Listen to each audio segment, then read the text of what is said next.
Man, Adam Silver is the weakest. Is the weakest commissioner known to man. Cool. Yeah. Play the intro mute.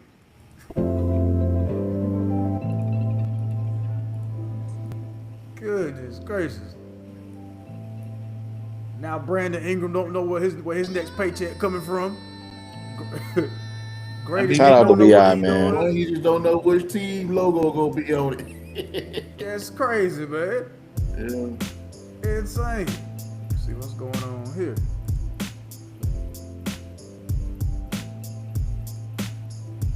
Oh, got somebody already joined us. Okay. Hey, shout out to them. Yeah. Oh, oh nah, I just went ahead and put the link into the description. That's all it did.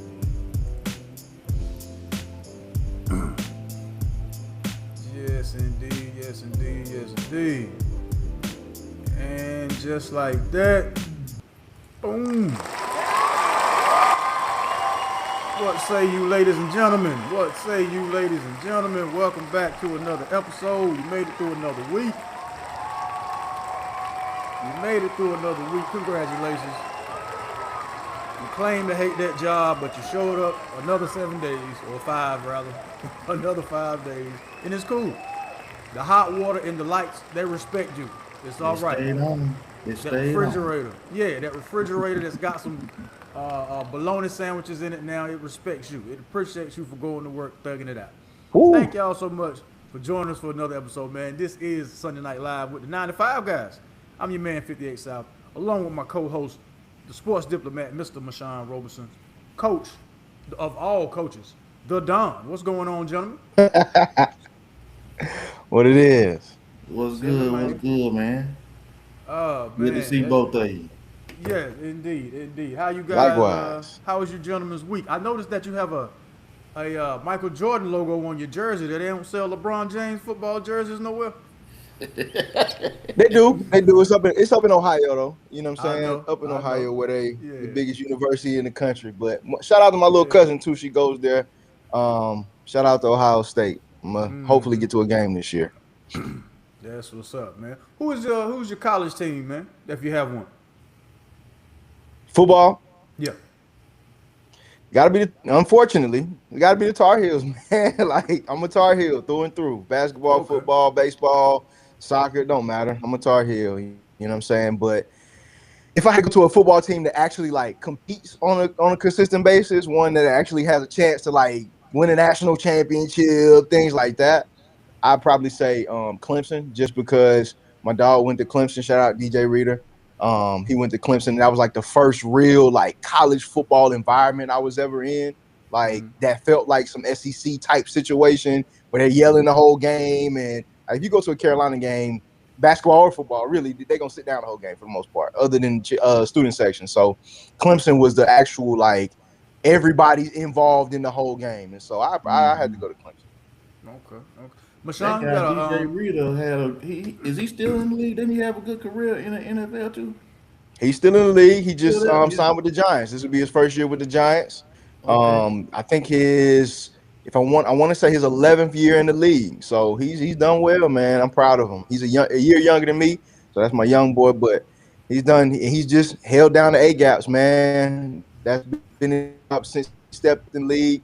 He learned Vince Wilfork back in the day when he got drafted to Houston, and while Vince Wilfork was there, and I think that really helped his career, and it taught him how to be a pro. You know what I'm saying? And now he just realized, like, hey, my job is to hold down these A gaps, stop this run. If I get a couple of sacks here and there, we good.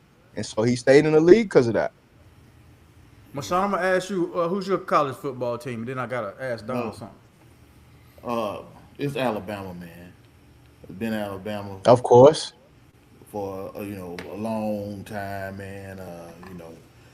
Ups and downs, but this year, man, I'm not sure. I would try to be real about it, man. I'm not sure how good Alabama's going to be. I think they number 8 ranked, but I think that's based off of reputation more than what they actually have coming in this year. They got a lot of questions about quarterbacks, offense, and stuff like that. So we'll see. How many more years you think your coach has if this doesn't turn into a national championship in the next 2 3 years? That's a Well, great question. I don't know. I would say he probably has one more, man. I think but they've got to start doing better in this NIL and transfer portal. That's why I don't know what they're gonna do because they're not landing the premier talent anymore. I think the last guy that I remember them getting, and shout out to Mobile, he from hometown, Ryan Williams. He's the last big name guy that I remember them actually locking up. So although they getting some they gonna be competitive, but hey, the SEC is a different animal, man. So you can't, and Alabama is a different animal in itself. Ain't gonna take that for a long time, man. If you remember, back before Nick Saban came, man, Alabama went through about 3 or 4 coaches in about 10 years because they were trying to find that man. Yeah. Now, Yeah. I mean, I think Alabama's gonna be Alabama. I think they're going because, and I mean, it looked like they're still getting the best players really hometown. Like they look like they got the number one player out of Alabama this year, running back. And so, I mean, I think they just Well, they like gonna get that because he from no doubt, Alabama. exactly. But I think that they'll get do it the times. You know what I'm saying? I think now, I mean, same with Clemson, right? I think Dabo was fighting it for a little while as far as the transfer portal situation, but now it's like, okay, bro, like either you get with it or get lost. Like one of the two. Mhm. It's not gonna get no better. The only thing that's gonna happen is start to like regulate the money and more of like I feel like more like professional wise, right? So start giving these kids contracts, 1 year deal, 2 year deal, 3 year deal, however they want to structure it, and this incentives. As many classes, you get this amount, we get this amount of money back. And most schools are starting to do that. Honestly, like I got a couple of coaches that I worked with that were at NC State for a while, and they sent me kind of like the breakdown of how the NIL situation works out, and they got some things like that now. Like if you miss a certain amount of classes, you Yeah. miss practice, you miss meetings, they just docking that pay, right? And so I think that is um where everybody's going to adopt around the country. And then I think the next step past that is just the salary cap, right? And it's unfortunate, it sucks, but I think it's just a wild, wild west right now, and it's even worse than NBA, NFL, because there is no salary cap. So the best, I mean, Ohio State's going to get everybody, Texas is going to get everybody, and the SEC in general is going to get the major talent. The ACC is going to be able to compete with like the Clemsons, but as a whole, not really. Big 12, you're gonna compete some, but at the end of the day, I mean, we talk about it all the time. The SEC, 18 of the 25 teams in the top 25 are from the SEC, so that's where the money is. And that was I don't know if this was a topic that you had on the agenda, but I think if I was a coach at a major college, as soon as this NIL came out, I would have had contract stipulations in every NIL contract I had.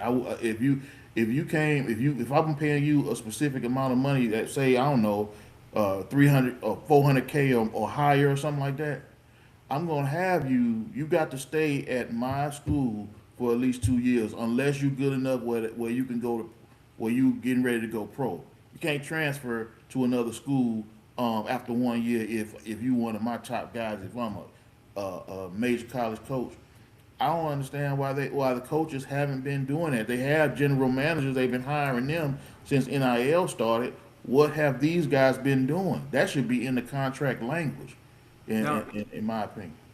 now, okay, to go along with what you just said, if the coach is gonna put in the contract like you have to stay at my school for this amount of time, then the player and his agent could also rebuttal that with, well, I better play this many games then if you want me here for this long. Yeah, and I think that because I was still in coaching college when, or in the early stages of NIL, right? Now, obviously, none of the schools I was at involved anything with any type of NIL deals, right? But just hearing things from around the profession, just we were just all figuring it out at the time. You know what I'm saying? It was so new to everybody that it wasn't like it was till year 2, year 3 that we figured out like, oh, we probably should do this. And I'm not sure if that was allowed because technically you're signing a scholarship, right? You're signing, and the scholarship is it's year to year, right? And so and I don't think college coaches do that because they want to be able to give you after a year, right? If you're not showing up, you know what I'm saying? Right. So I think it's kind of a two-way street with that thing. So I think that's part of the reason why it hasn't been 2-year deals, 3-year deals, things like that. But I think for some of these top guys, it has to be, like you said, it has to be some of that coming up, right? Or we're just spending, like, these kids getting $3, $4, $5 million for 1 year. Really not even 1 year, 1 semester, 3 or 4 months. This kid's getting $3 or $4, $5 million 1 semester, and then going to another school and getting the same thing for the next semester. And that's why I don't knock them 28-year-old G League guys for trying to see how much Not at eligibility all. they got left. I don't I'm need staying it for in the college. player. Can I get I'm buying me a house in the town. I'd have to do something to stop that, man. Well, Don, let think me it's ask you really- this. it's- Yeah, no, what's sorry, up? No, I'm I was just gonna say I think it's an NCAA situation, but that's yeah. Well, go ahead. When the NIL situation became official, right, and you Mm-hmm. were coaching, you and the guys on your coaching staff, I want to know y'all initial thoughts when y'all first read the press release or got the word that they're gonna start playing paying college players. What were you guys' initial reaction, man? So honestly, our initial reaction was like it's been happening, right? So now it's just at the forefront. So now it's just like, okay, now everybody's gonna be able to do it. We're not gonna have to like hide it anymore, or the schools that were doing it aren't gonna have to hide anymore. Everybody always heard the stories of like recruiting visits, and then on the way out, the recruits stop at a restaurant and there's $100, $200, $300,000 in the bag in the bathroom.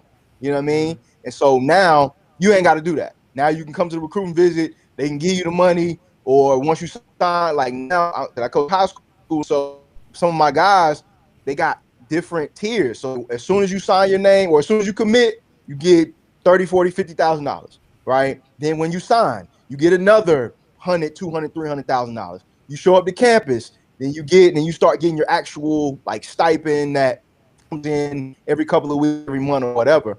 But to answer your question, yeah, it was just more of like, okay, I mean, now it's in the open. Like in the profession, you just heard different stories about the different big schools just paying guys under the table. So now it's just like, okay, now it's out in the open. Now it's about to be the Wild Wild West, right? Didn't know it would get here. Didn't know that the NIL combined with didn't think about the NIL combined with the transfer portal, because I was around my second year coaching. Well, my second year coaching was when the transfer portal came in. And so we never thought about the dynamic between the transfer portal and NIL now, which has made everything blow up and kids transferring to 6 schools in 4 years. You know what I'm saying? So it's grown into a lot more than we thought it would. Gotcha. So, cause I always wondered, like the smaller schools, if that was any kind of leverage for them, knowing that the major schools will pay you under the table or whatever. Maybe they kind of use that to their advantage on some players in recruiting or something like that. Like, we know such and such is offering you this, or maybe we'll expose that. You know what I mean? That kind of stuff. I always wondered how smaller schools looked at it. So. Yeah, from my perspective, just to answer that question, or to shed some light on that question, like it wasn't as much leverage as far as like we're going to expose it, because I mean then you're not going to get another job, right? Mm-hmm. That's just the reality. Like people, because everybody knows everybody in the coaching profession, so and whenever you applying for a job or somebody gonna call you about a job, they're gonna ask somebody else that knows you, like how is he, right? And so if you're the guy that whistle blows that, then okay, you taking a risk for your career. But it was more of you would get some higher level recruits, because not everybody's parents knew about kids getting a whole bunch of money, right? Like it was just something that if you knew, you knew, right? If you were a parent and they offered you that money, then you were like, oh, okay, now I understand how this game is played.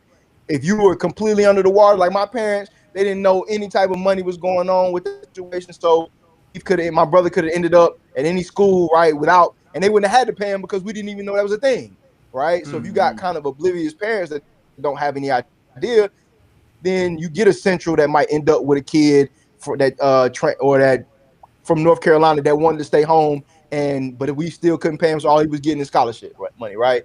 So, but I think now parents are aware. Like they're aware the kids are getting 500, $600,000 to go to a school. So now all the parents are like, when they walk through the door, what's up with the money? You know what I mean? So Hmm. it's a different landscape we're in right now, man. One question I have too, because I know back in Alabama's heyday with Nick Saban, they had Mm-hmm. 3 levels deep with starter level players, right? They had Mm-hmm. the starter, the backup, and the backup's backup all could have played started for whatever D1 school they went to. They just said we're gonna go to Alabama because they get the most guys in the NFL. My question is now, Absolutely. do you do that? Like if you can pay me the most NIL bread, am I going to sit behind a guy? Or am I going Oh, to go somewhere else where I can pay? Am I going to sacrifice my NFL, I guess, prospects by sitting behind somebody and not playing for a year, but I'm getting more money than this other school that I will play for can pay me? mhm. You know what I'm saying? I was wondering if guys are doing. Yeah. I don't know. I think just from my experience, I think more freshmen are doing that than anybody, right? Like more fresh coming out of high school, they're willing to go to a school that's just whoever's gonna get it the most money, they're willing to do that and go sit behind somebody right now. Because at the end of the day, you can't go to the NFL after your freshman year anyway, right? And so Hmm. more like we got a guy that's from the school I coach at now that's going to Notre Dame. Now he might end up being a starter, right? But he was one of the top recruits, if not the top recruit in North Carolina. He ends up in Notre Dame, and you know what I'm saying, he might have to end up sitting behind somebody, right? So I think more freshmen are willing to do that. But once you get there, it's guys that are tapping out super early, right? That's not even freshman year. They're not playing. Now they hear one of their homies playing that they went to high school with. Oh, I'm transferring now because I got to get on the field, right? And so it sucks, man. It really does because more less for the college football game because I think it's improving college football as a whole, right? Because I think guys are ending up where they should have been out of high school, right? I think it's more detrimental to high school football players because high school football players are now doing the same thing. High school football players, you're not starting, so now you want to transfer to a different school 3 weeks before the season starts, right? And you're not nobody's paying you anything. Like you're not getting paid nothing either way. You just like, okay, well, I'm not playing. I'm gonna just go to a different school. And it's really tough, man. It's really tough for high school football coaches now, because of that. Unless you have an established program where you're getting you're churning out top level high school football players all the time, right? Like it's a school that in our conference that they got 2, 3 deep of Division I guys, right? Hmm. So because everybody just wants to go to the next best thing, and they see guys get going Power 5 schools out of them schools, and now they're going over there. So I think that's more detrimental to the young guys than the actual college guys. Making Hey, football more like AAU basketball kind of That's it. atmosphere. let me ask both of y'all this because y'all might know, man. Do they do the reclassifying thing in high school football as much as they do with basketball? Because I don't remember ever hearing Not about as a high much. school footballer reclassifying and going ahead leaving early, like moving up his graduation year or leaving or stuff like that. I wondered if that was a thing. Mm-hmm. Not as much. They do it. Like there's a school in Charlotte called Providence Day, Yeah. and it's like they're a private school, and so like private schools are the ones you can go to and reclass. Usually in North Carolina, the private schools haven't been good at football, right? In the Hmm. history, but now private schools are doing well in football, right? And so now guys are transferring over there, reclassing, and then getting an extra year. It used to be just a basketball thing in North Carolina, but now you're getting some. And so I think it's unfortunately, I think it's happening. I think it's going to continue to They've been happen. I doing think that for kids going to start years in transferring to private Alabama, schools. the private You say schools. what? They've been doing that for years in Alabama with the private schools. Coming in and getting the guys to transfer where they would normally go to this public school In football? in football. Wow. Yeah, they've been doing that. I got a friend of mine has been coaching high school football in Alabama, and been telling me about it. How like the guy you know him, he AJ. He coached the Birmingham Stallions this year. Used to play for Alabama. Okay, yep, Yeah, AJ McCarron. AJ McCarron. Yeah, he Hmm. went to a private school called St. Paul. Man, they ain't never had no football team, but they got him. Hmm. They got the guy. A lot of guys that played in the NFL. One guy played for the Rams. Played at that school where he wouldn't have gone there otherwise. So they've been doing it Mm. years there. Well, look, man. We might as well just stick with the NFL because I ain't really have but one NBA topic to begin with, and we can get to him in a minute. Yeah, you can circle back. This time next week, fellas, we will finally be able to talk about some form of NFL football.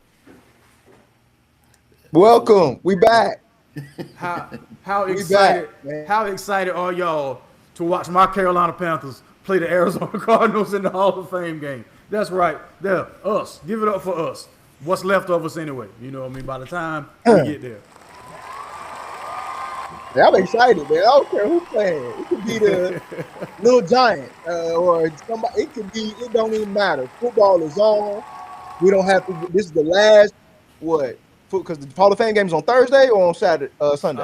The 6th, so I believe that's Thursday. That's Thursday. It's on Yeah. Thursday. So these are the last 3 or 4 days for the neck or for the whole year and until February. really the end of February that we got to live without football, man, because it's the worst time without football, the year without football, when you only got baseball and hockey for that like month or a month and a half or something like that. It's the worst time of year ever.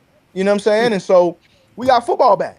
I Man, don't care if y'all got to preseason. give the UFL and CFL a chance. Watch that. I rock with I the watch. UFL. Now I do rock with the UFL. CFL I hadn't really got into, but UFL I'm with. They came, oh, but I feel y'all too, man. Cause preseason ball. I mean, only thing I don't like about preseason ball for real is that it'll fool you into thinking how deep and good your team is gonna be when you see third string, fourth string guys going against other fourth string guys killing it. You're like, oh, that dude look like he got some there, you know. Hmm. He don't make the team or something, but yeah, I'm excited for it too. I watched the CFL game last night, man. It was all right, but NFL obviously is the cream of the crop with that. Well, since we still on NFL, Mashawn, who we looking at? What divisions we looking at this week, sir? We looking at the NFC North and South to this week. Let's get to it then. I'm sure you would like to start with the NFC North.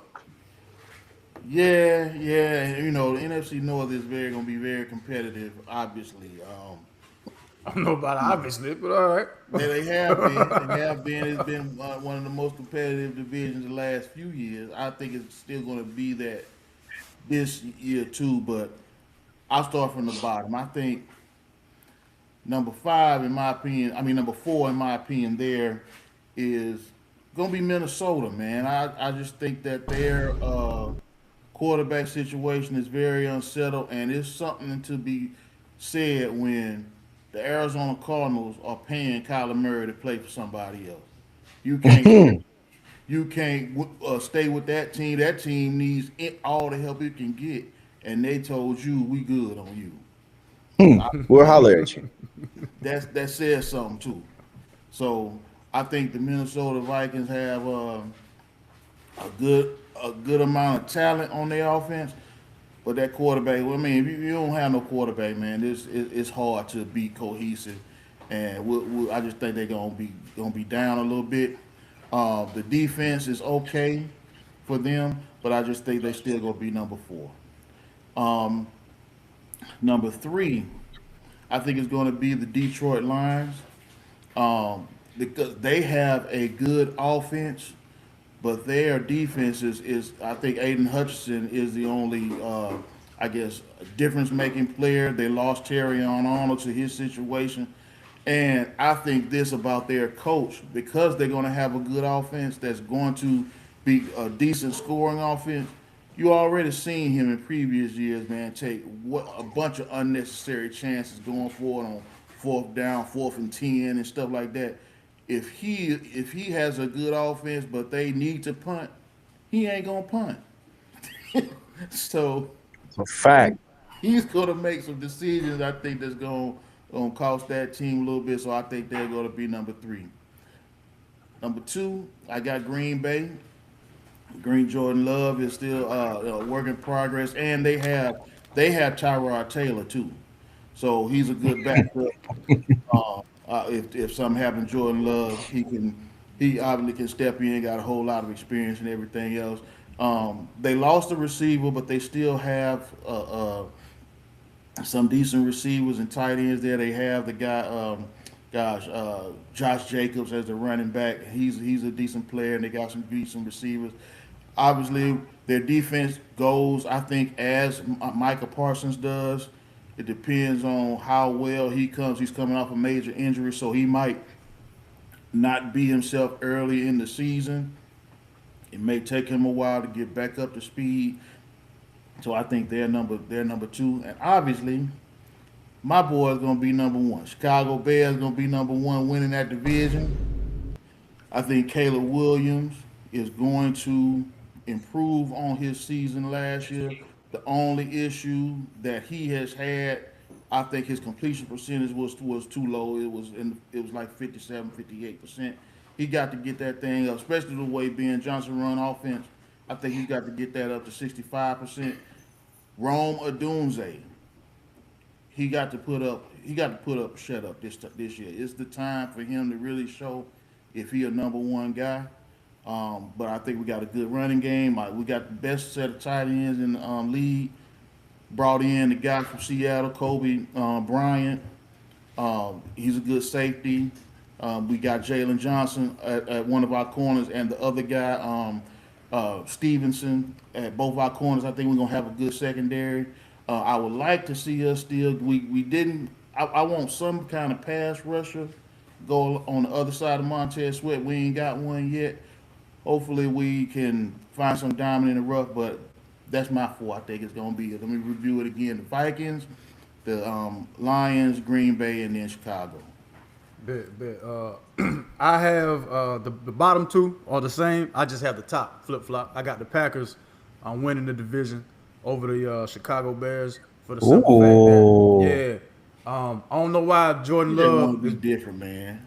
I don't know why Jordan Love is keep getting disrespected the way he's being disrespected. They've been leaving the man off list like he's a bum or something like that. So I think the Packers are gonna win that division, man. That's gonna be the shocker for everybody, pretty much. So that's where I'm at with it. Don. I got a little different. Little different, obviously, but I got Vikings at 4. Obviously, I don't trust their quarterback situation. J.J. McCarthy has never been the guy to me. I don't understand why they drafted him as high as they drafted him. Shout out to him. Won a national championship. Was a game manager, right? Was a great game manager at Michigan.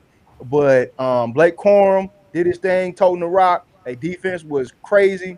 And shout out to the head coach too, man. I know you done fallen on some hard times. I understand. We're gonna bounce back though. I got faith in you. You know what I'm saying? But back to the NFL.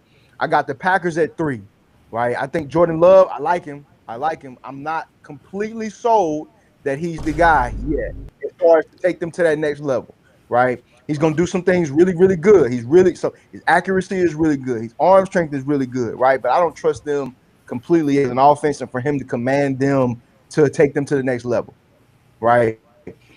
I got the Lions at 2.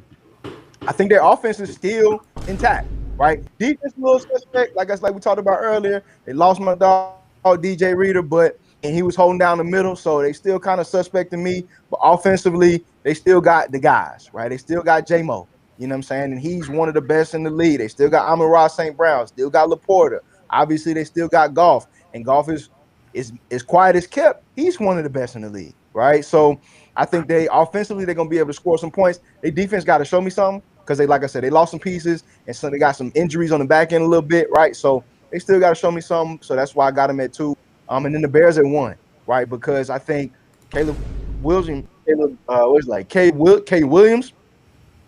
I think he's a really, really good quarterback. And I'm gonna be honest, I was not sold on him coming out of college.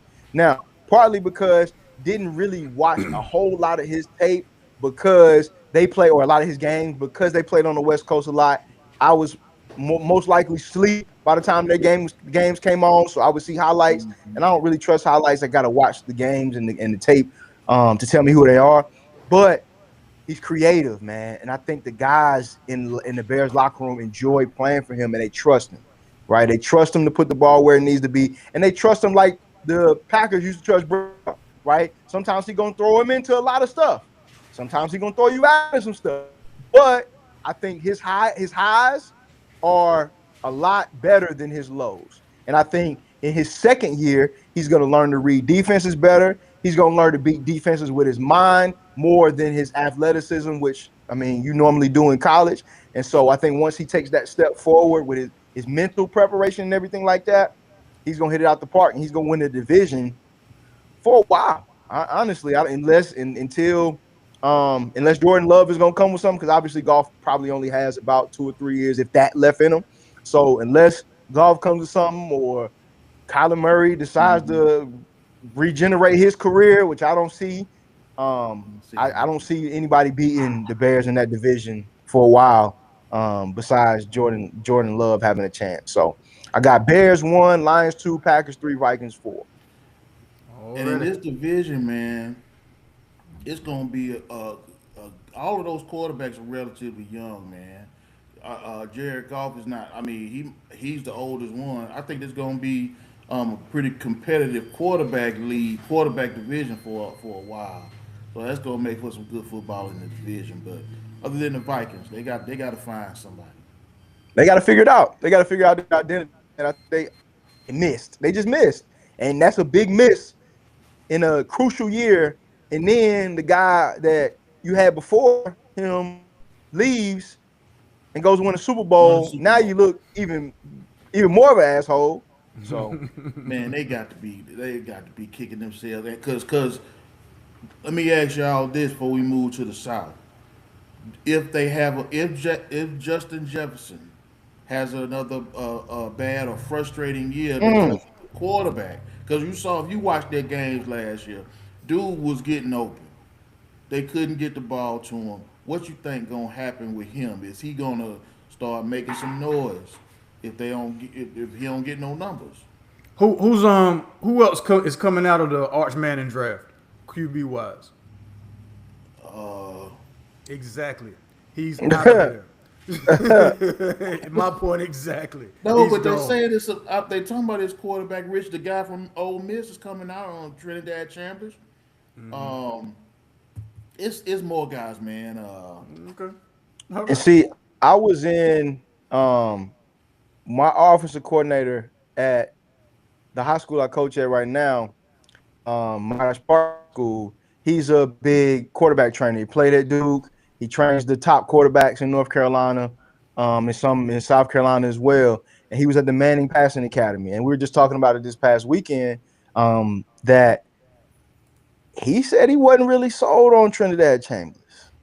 I'm not gonna lie. He said he wasn't really. He said like the ball just didn't jump off his hand like some of the other quarterbacks. He said Arch Manning obviously stood out, and he said the other quarterback that really stood out was a kid from Mississippi State, Kamario Taylor. Said he was just a freak athlete, and ball jumps out his hand and everything like that. So expecting a big year from him.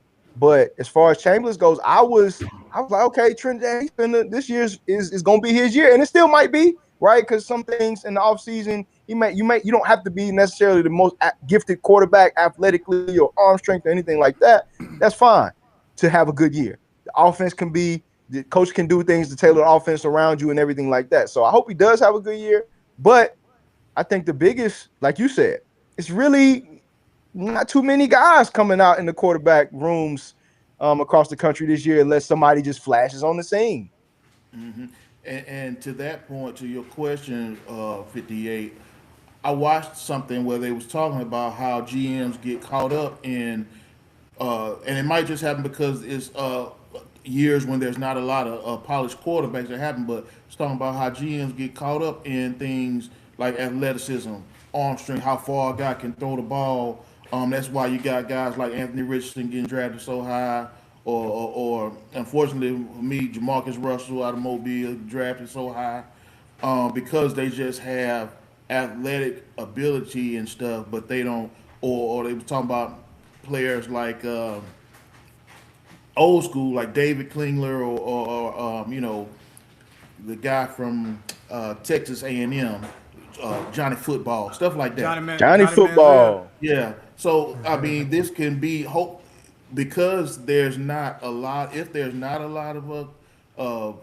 quarterbacks that look the part coming out of college, it's gonna make some of these GMs reach for something and make a mistake. That's what happened with J.J. McCarthy. They was reaching, hoping they was gonna get him to develop. It happened with the guy for San Francisco, Trey Lance, only playing 1 year, reaching down to try to get somebody that you can develop. Man, these guys got to show you something. You can't develop the whole quarterback in the NFL. It's got to be little parts that you can clean up for, but Oh man. you can't clean all that up. So, Speaking of going off the college hype and maybe making a mistake picking a quarterback, let's get to the NFC South. yeah. That was a hell of a I'll let you segue. start 58. Yeah, we getting good at this. Come on. Let us know. Well, before this past week, I was really excited about us actually winning the NFC South, not moonwalking into the playoffs, not being the default winner, because hey, somebody got to win it, but actually winning the NFC South. I still have us winning, but it may look a lot like it did last season as far as somebody got to go to the playoffs from the NFC South, man. And the reason I'm saying that is because the injuries just keep piling up. And I could see if they were like, I hate to say it like this, but if I could see if they were guys that didn't matter, that would be something different. This latest casualty, Chris Brazel, the wide receiver we just drafted out of Tennessee, he was supposed to be our other speed guy on the other side of Tedero McMillan. You know what I mean? To kind of open up the field. That's not going to be the case. Mr. Brazel seems to have came up with a leg injury. It's going to put him out for the season. Then, of course, we had Nick Scorton go out. Yeah, Nick Scorton went out the very first day of training camp. Then, you got Taylor Moton with the blood clot situation. And one that I didn't even realize was Akeem Aquanu, our left tackle. He's out. I had a right knee injury, ruptured the patella tendon in his right knee.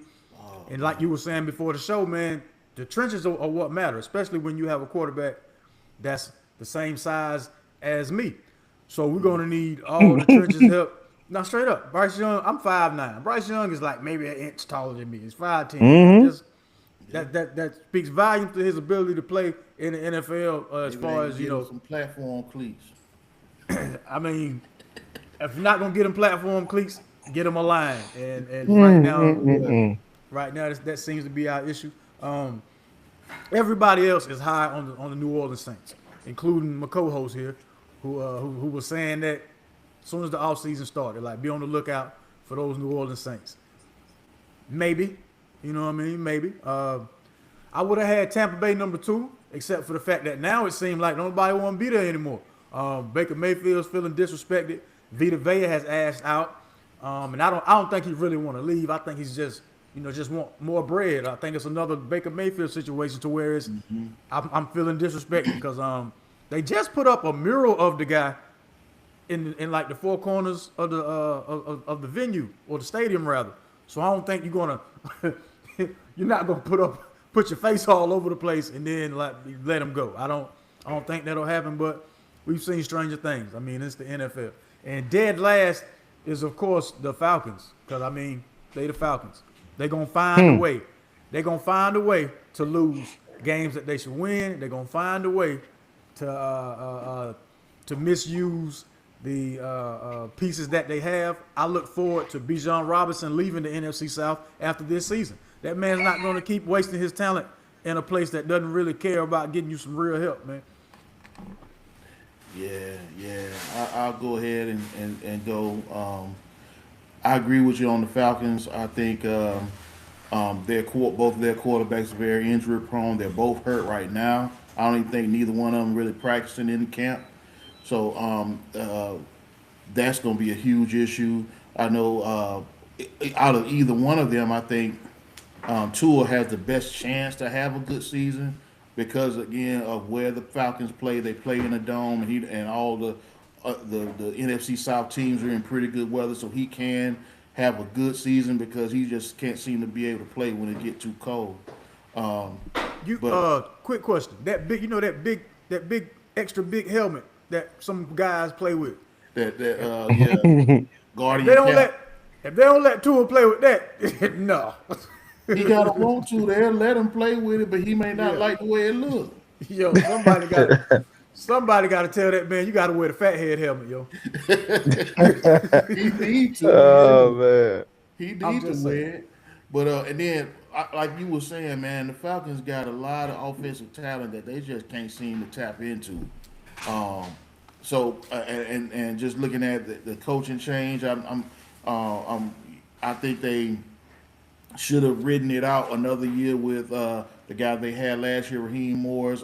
I'm not sure about how Stefanski's going to translate in year one over there. So I got them last. Number three, I am higher on the Saints, but I don't think they're going to be a threat to win the division for real. Although the NFC South last year, three teams was 8-9, and I think the Saints are going to have that type of record. So they might be in the mix to win the division depending on who they beat. But I have the Saints third because I think Tyler Shuck played well. He'll continue to grow there. They got Travis Ashan. I think he's a dynamic running back. They just signed Chris Olave. Hopefully he can be healthier because when he's healthy, he's a good receiver. Um, but their offense is pretty dynamic there if Tyler Shuck can continue his growth. So I got them third. Second, I have Tampa Bay. But I think Tampa Bay, because Baker Mayfield, really, he's played well for them. He's played well for them ever since he got there. Them losing Mike Evans is going to hurt, but the guy Ibuka, maybe he can step up and take some of that slack up. I'm concerned about Chris Godwin because he gets hurt a lot. He's a good receiver, but he is kind of injury prone.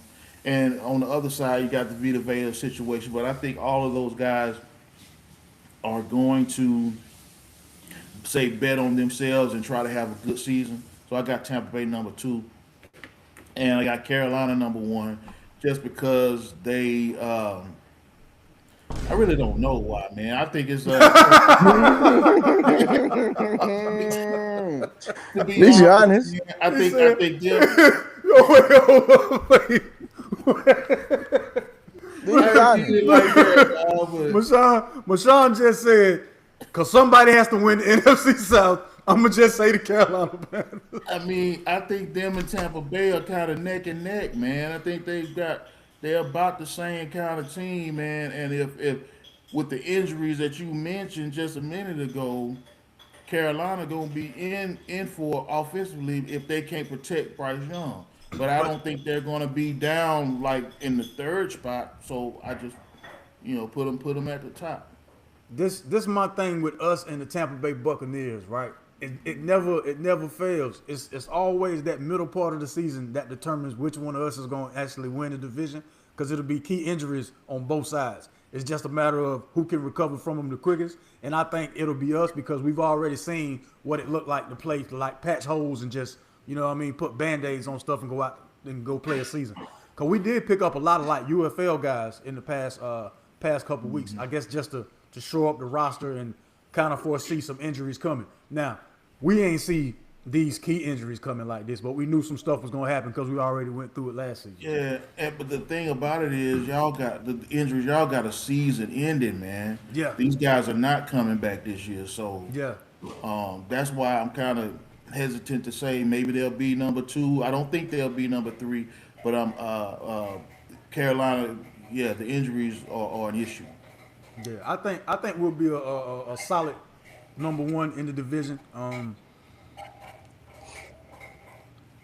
For some reason, we still have faith in Xavier Legette, and I'm looking forward to being proven wrong about you. And I think this year he should have his best season because there's no pressure now. We all consider you a bust at this point, so there's no pressure on you. There's no pressure on you. Film on him where he's supposed to be performing well at camp. Man, every season we keep doing this. Stop. Well, I mean, maybe this year will be that year. And on defense, though, y'all do have a decent cornerback combo in Mike Jackson and Joe Horn. You know, JC. J.C. Horn. Yeah, my Yeah, bad. because Joe is our Joe's your daddy. athlete. Yeah, he's our athlete on the other side of the ball. The young guy we got from Colorado.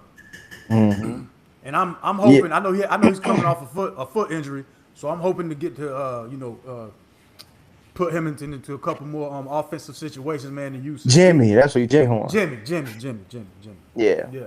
But no, I mean, I honestly, where I'm at with it, I got like really, I feel like I know who's gonna win it, and then I feel like everybody else is just gonna be they're gonna tie for second. You know what I'm saying, or last, however you want to put that. I think the Bucks are gonna win it, right? Because, and for me, it's literally based on the quarterback I trust the most in the division.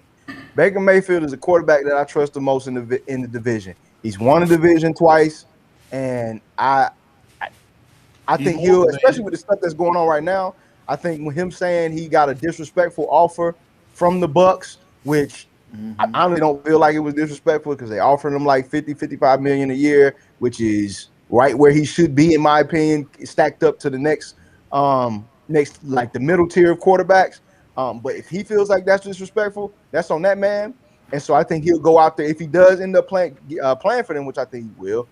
I think he'll be playing with a chip on his shoulder. And we've all seen Baker Mayfield with a chip on his shoulder, and he's a pretty good quarterback when he's playing like that. You know what I mean? And so I think the Vita Vet thing, like you said, 58, I think that's just he's trying to get some more money, right? And that's just what guys do now. Money. And I respect it. Do your thing, get your bag. But I think he'll be playing. He'll be on the field for them as well. And I think they got some good defensive pieces. They got an A'Shawn Robinson. They got a Reuben Bain. Like, they got some really good defensive pieces, obviously, with Winfield. You know what I'm saying? So I think they'll be serviceable. Or I think their defense will be solid. Now, like you said, they lost Mike Evans, right? That's a big loss. But I think with the Jalen McMillan, with the Chris Godwin, with the Emeka Ibuka, like gotta be those guys gotta come along right now. It's gonna be tough to replace. Evans was a Hall of Famer, but I think they'll get it done offensively enough, and Baker will be able to bring them along, right, to have enough success. And so I think they got one, and I think if I'm gonna go at two, it's got to be the Panthers because they got the second quarterback that I trust the most in the league. And Bryce Young, I think this is going to be the year that he has to show what he can do, right? He has to show if he is the franchise quarterback. First year didn't go well. Second year, he came and rebounded. Third year, now we got to show, okay, I can do this, what I did last year at the end of the season, and I can be consistent with it throughout the whole season. I can lead a group of men to win a division, right? And I got to see it before I believe it, because Baker Mayfield has shown that he can do it. Bryce Young he had his moments, right? But I think the defense helped him a lot last year with J.C. Horn, who I know y'all saw that clip of, I can't remember who they was playing, but it was when he ran across the field and picked the ball, like went viral like last week. He ran across the field and picked the ball off, and when he shouldn't even been involved in the play, right? And so I think he's going to be a Hall of Fame type corner, and he's going to set the tone for defense. And I think the bottom two, you can roll the dice, close your eyes, and throw a dart at which one of them going to be the bottom two, which is the Saints and the Falcons. Tyler Show, I'm not sold on him yet, right? He had some flashes last year. I'm not sold like he's going to be the quarterback, the next quarterback of the Saints, and he lead them to the next whatever Super Bowl that they win. So that Chris Olave is a dude. He just got his money as he should have, right? But I'm still not sold on the team as a whole. I think Cam Jordan, this is going to be his last year, right? He's done what he can do, and I think he's just riding it out to see what Tyler Show can do and see if he can happen to win the division or get him into the playoffs, and then Cam Jordan's going to be like, okay, I'm going to do what I can do, and then I'm getting out. But I think this will be his last year. Chase Young, I'm not super sold on either. Like, he's going to be solid. He's not going – I don't see him being a Hall of Famer or All Pro or any type of a guy like that. So I don't really have a lot of faith in that pick as far as them to be third. And in the Falcons, I don't have a lot of faith in them to be third or fourth. Tua is Tua, right? If you can He protect him, said, he cool. said, I But don't if you have no can't, faith in him then being third or fourth. you know what I'm saying? Like Tua is gonna be who he's gonna be. If he gets hit one more time in the season, Michael Penix will play. He might show you some flashes. Then he's gonna be who he is. I don't think he's a franchise quarterback. I think he's a career backup. Bijan Robinson is Bijan Robinson. He's gonna do what he can do. But at the end of the day, if you put 8-9 dudes in the box and force Tua to make a play, then sometimes he might make that play. But sometimes he might throw it to the other team and he might score. The defense might score for the team. So don't have a lot of faith in him. Drake London is Drake London. He's a baller, but he got to rely on 2 quarterbacks that are suspect to get him the football. Mm-hmm. And then the guy who always kills my fantasy team is Kyle Pitts, right? He's supposed to be so good, and you think he's going to have such a great season. And when he was coming out of Florida, he was a really good player. And you were like, oh, my God, this is going to be the next evolution of the Aaron Hernandez type of guy where you can catch and you can block a little bit, but you're more of a receiver, but you're a more physical receiver. And he hasn't been that. He's just been up and down. So I don't have no faith in him, and I damn sure don't have no faith in their defense. And so, yeah, whoever wins the division, cool. Like Mashawn, you said, I think the Bucks are gonna win it with I go like a 11-5 record, and I think everybody else is gonna be like 8-9, 9-8, something like that. I'm gonna tell you why the Bucks won't I win. definitely don't think nobody in that division gonna win 11 games. I beg to differ, but well, you said 11. Dang. No, I had our ceiling at 10. But the Most- reason why the Bucks won't win it is because that learning curve without your Mike Evans is gonna take some tolls as far as losing games this season. That's why I don't have the Bucks winning. They have to make that big adjustment. Whereas we already know our safety valve guys, unless they get injured, we have those already. I can respect that. That's Do you gonna think be the they're gonna difference. extend Bryce Young, man?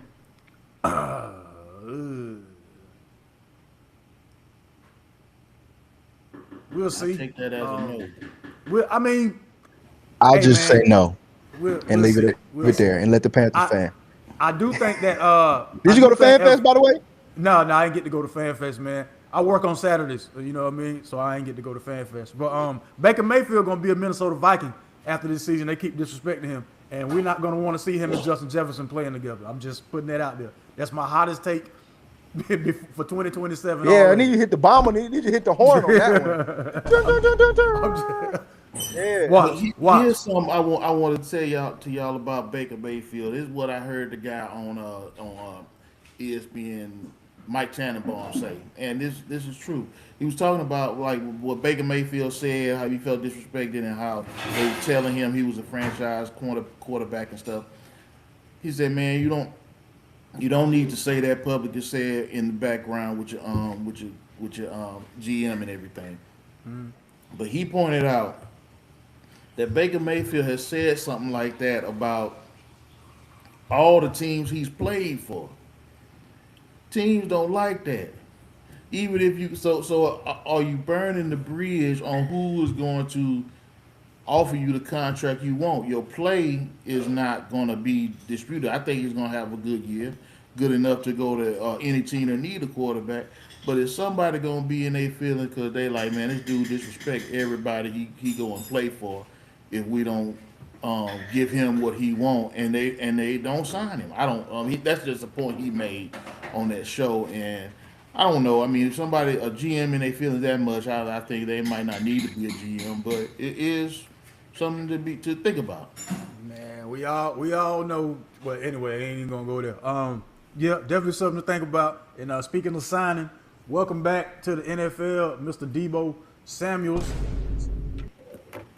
I'm not sure what version of Deebo Samuels the 49ers are expecting to get. The history that the 49ers have of key injuries early in the season, don't know how well that's going to look for them. And plus, now you're facing that monster, well, the two-headed monster in the Seattle Seahawks and the LA Rams.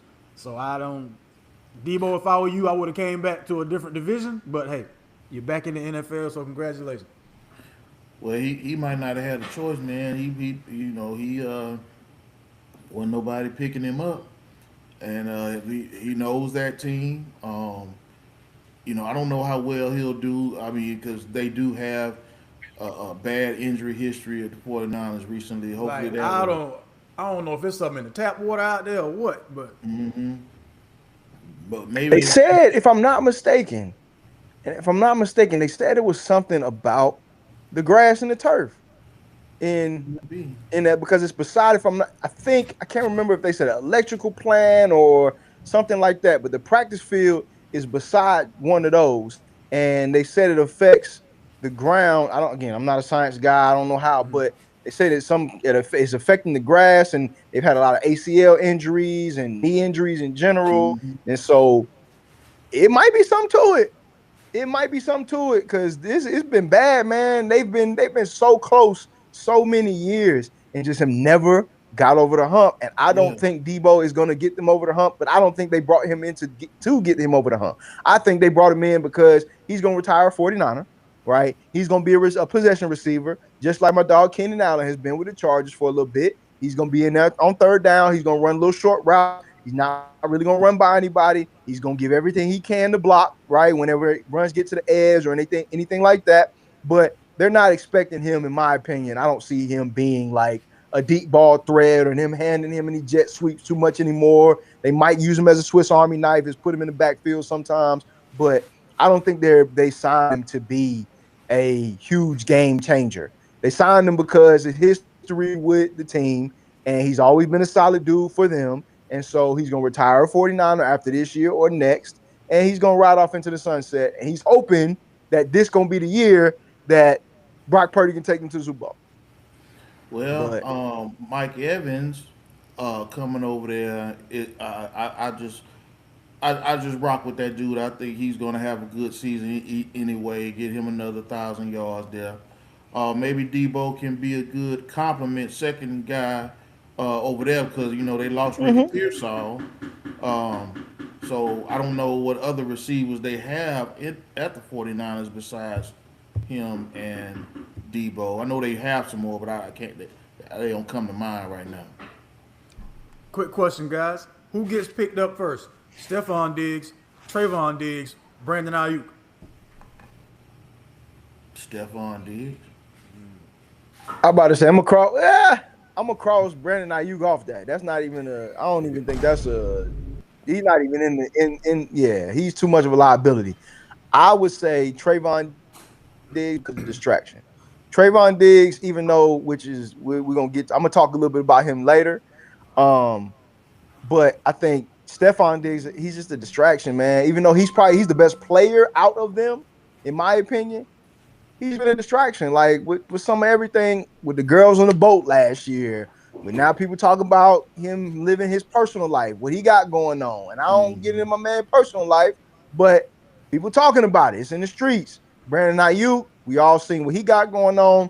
I don't think he's ever going to be back in the league.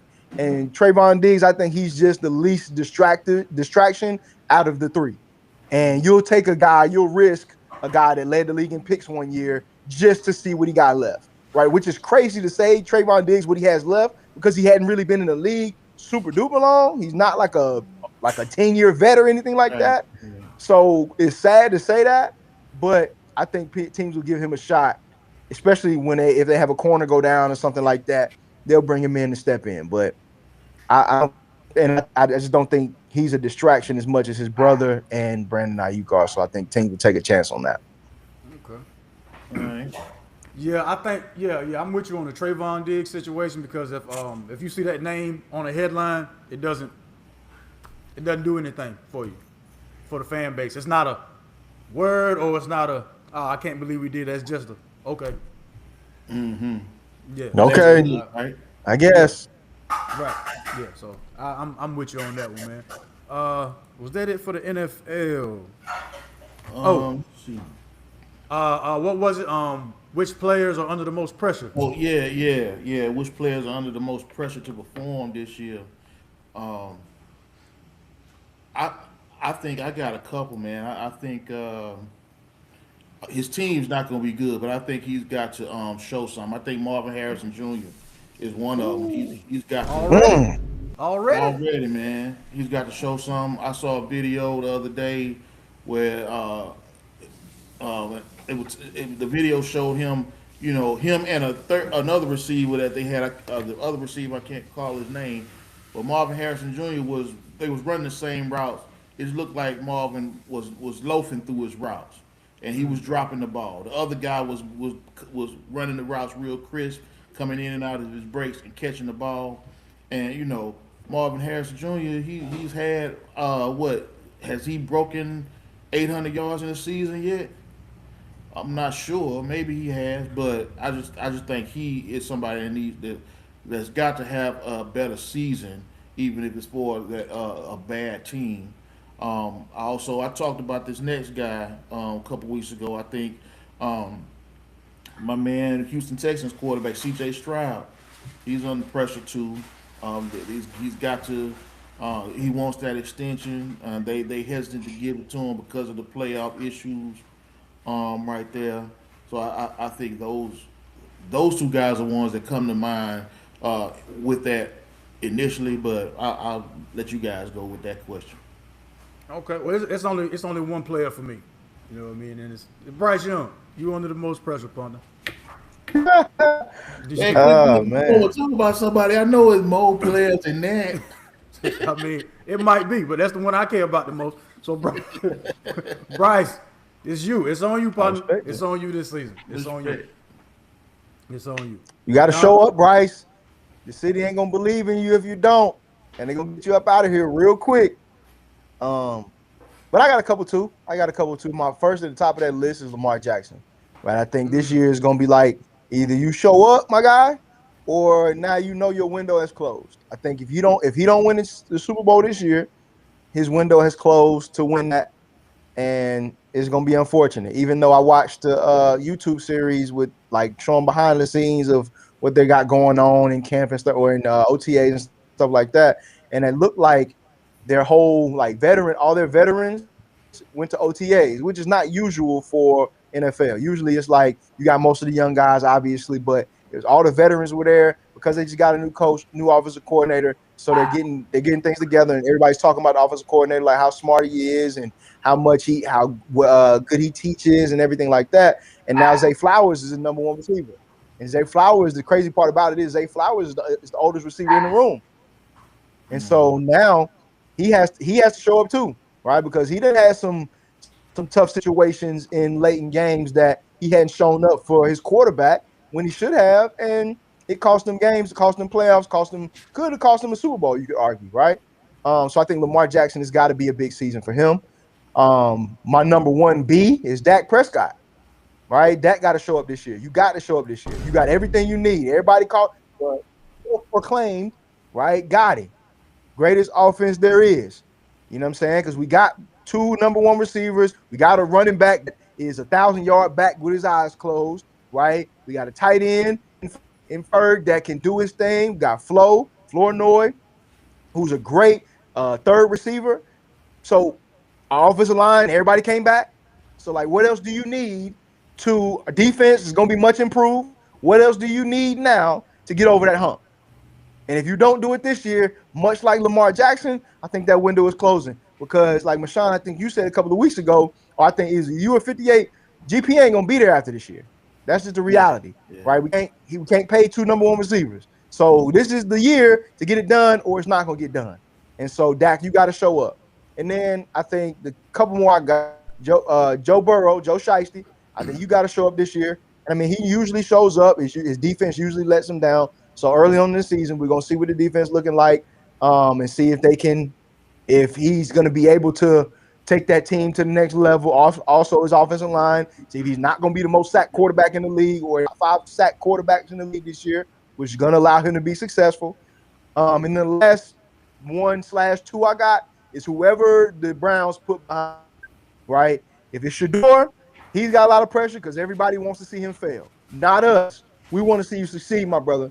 But everybody wants to see him fail, and because boisterous he is, because of his dad, everything like that, I don't care. He got swag. I think he's gonna beat teams. I don't know when, but he's gonna beat teams from the neck up, and I respect that about him.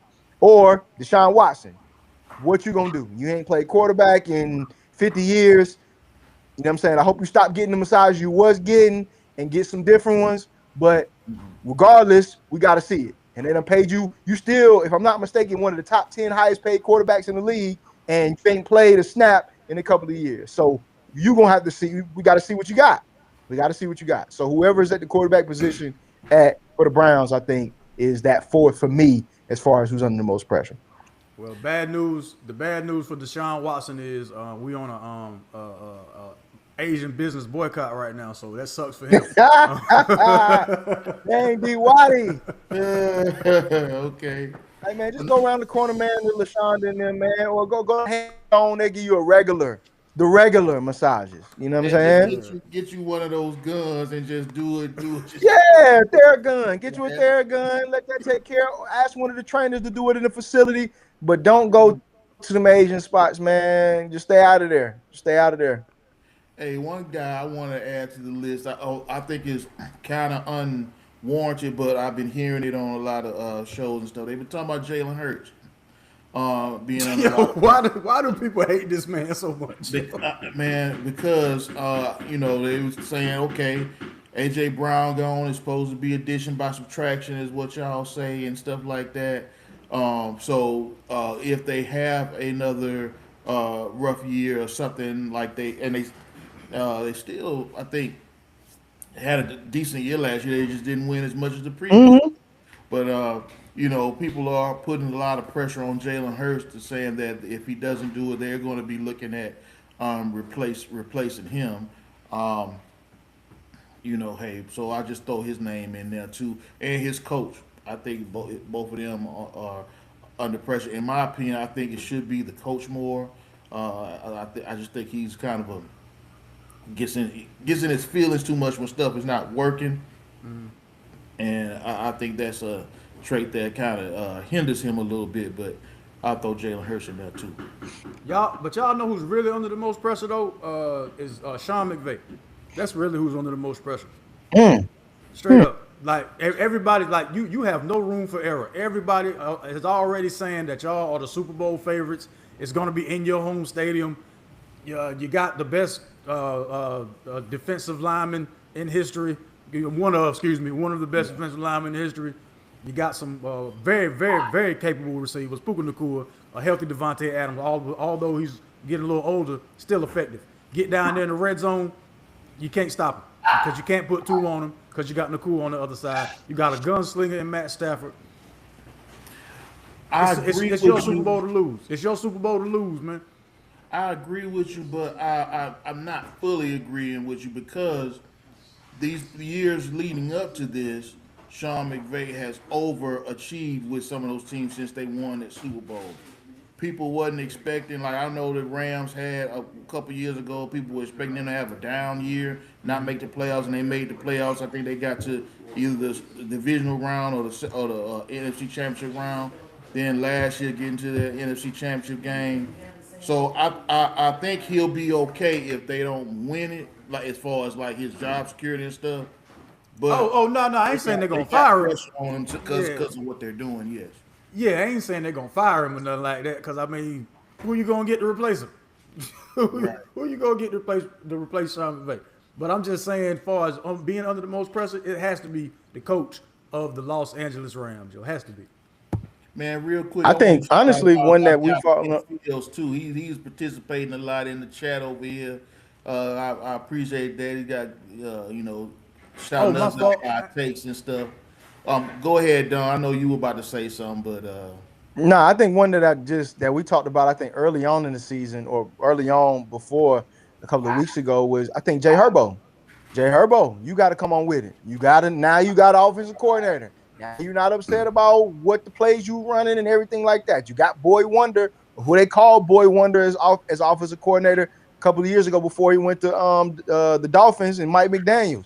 You got him, right? You got your guy Mike McDaniels. You ain't got a lot of pressure on you because now you're not the head coach. You ain't got Tua. You're sitting back relaxing as an offensive coordinator. And so now you got one of the best quarterbacks. I give him a top 10, top 15 quarterback in the league. What you gonna do? What you gonna do? Jay Herbo, what you gonna do? It's you and Mike McDaniel. Y'all got to show up. Y'all got to put some points on the board. Y'all have to be up there when in for a challenging division and playoffs. And y'all got to make a deep run in the playoffs. Anything else is a bust. Hey man, one time for Devin, I'm not telling in the chat, and Kent Fields 5774. I ain't even getting an alert saying nobody was in the comment section, man. Trip. But yeah, so that's it for me on the NFL. Unless y'all had something else, man. Y'all want to get NFL wise. Tony Romo, dog. Yo, bad. I mean, boy, he just looked like he was out of it during that sobriety test, man. I mean, my God. What was on the golf course, man? He was out there. He had a couple of bruises on the golf course. You know what I'm saying? It was a hot day. He was sweating. He was dehydrated. Beer, liquor, golf, dehydration. Not a good combination, man. It's not a good combination. Now Romo, yeah, it ain't look good for you, my guy. Now, you're not the only one. Most guys coming off that golf course, first of all, you drinking on the golf course. That's just what it is. And you out there, especially you playing 18, it's hot. I know you ain't walking, you still in the golf cart, but still, it's hot. You old, right? And so now you just enjoying with the fellas. So, man, whoever the cop was that was sitting outside of the country club that he was at, man, you greasy. You greasy for that one. Because you know how guys come off that golf course. You a real grease ball for that one. But I'm surprised more cops don't actually do that. Though. Huh? They say they pulled him off the interstate. Maybe that was right by there. I don't know. Man, look. Tony Romo is tough, man. And honestly, I ain't really liked you when you was commentating on CBS in the first place. But that's a different story. But I hope you get well soon, champ. That's part of the story, though, a little bit with me because you know, a lot of people feel the way you do, Don, about like his decline in terms of his announcing skills and stuff that he's showing on these games. So now that this happening, you know, it's opening the door. They say they done suspended him, and they're gonna put J.J. Watt in that top spot. And who knows, J.J. come in there do a good job. Who knows? Which he will. I think JJ's gotten better. JJ's continue to get better in his commentating. And I think honestly, Tony Romo it's not his analysis by any means. He knows the plays, he knows the formations, he studies, he knows what's coming before they even run the play, right? Just based off formation, alignment, things like that. He's who he's been. He's just corny, man. He's just a cornball. Like, it's just the reality. He is a corny person. And so, like, he brings that cornballness to Sundays or Mondays or Thursdays. He brings that, right? And it's just like, I don't want to, like, you just corny, bro. And I'm not trying to hear that, right? JJ Watt is actually a cool type of guy. You know what I'm saying? So we can deal with that. But Tony Romo, he knows football. He just corny. Like, that's just the reality. Well, Tony Romo, Matt Sanchez. I mean, it's the CBS announcer curse, I guess. Oh yeah, I forgot about him, Matt. Oh Sanchez. yeah. Don't forget, old Matt Sanchez was out here whooping ass. I forgot that too. Yeah. So you know, a little booze here and there. He ain't beat nobody. You know what I'm saying? That's a fact. Anyway, I don't have anything else, man. Can't talk about Rams in 5. All right, all right, Rams in 5. They have it's too many variables, and y'all, I don't think the Rams are deep enough, man. That's gonna be the problem. I pray they stay healthy because they don't have solid backups. Yeah. Let's see where we want to go with this thing, man. We might well go ahead and get the Kawhi Leonard thing out the way. Yeah, you know, I'll be like, you too old right now. Like, I don't think you're worth all this trouble, to be quite honest with you. And what I'm talking about is how they're extending that investigation into Kawhi Leonard and the LA Clippers skirting around the luxury tax issue, paying him through that company to where the owner of that company is doing 15 years. So I mean, if you don't know by now that something was going on and the man's locked up already, then you might well just drop the case and move forward, man. But yeah, he's too old, man. I don't think he's about to come in there and change the trajectory of the East now. LeBron over there now. So Well, I think we were talking about it before the show. This reflects more poorly on the NBA commissioner, man. Adam Silver just got. I mean, he doesn't take a stand on much of anything, and he just needs to like this. This right here, it needs to be something that he says we need to finish this by, and he said it. We need to finish this by this date. He always moving the goalpost, moving the date back. Now he's supposed to go into next year, man. You got the Toronto Raptors out there in limbo. These guys, Grady Dick and Brandon Ingram, not knowing where they gonna play. This is unfair to them, and it just reflects poorly on what the NBA is about. Commissioner Stern would have never. This would have been finished up a month ago, maybe even longer ago with David Stern, and the way that he's not making all these changes to the All Star game to try to beg these guys to play hard in it.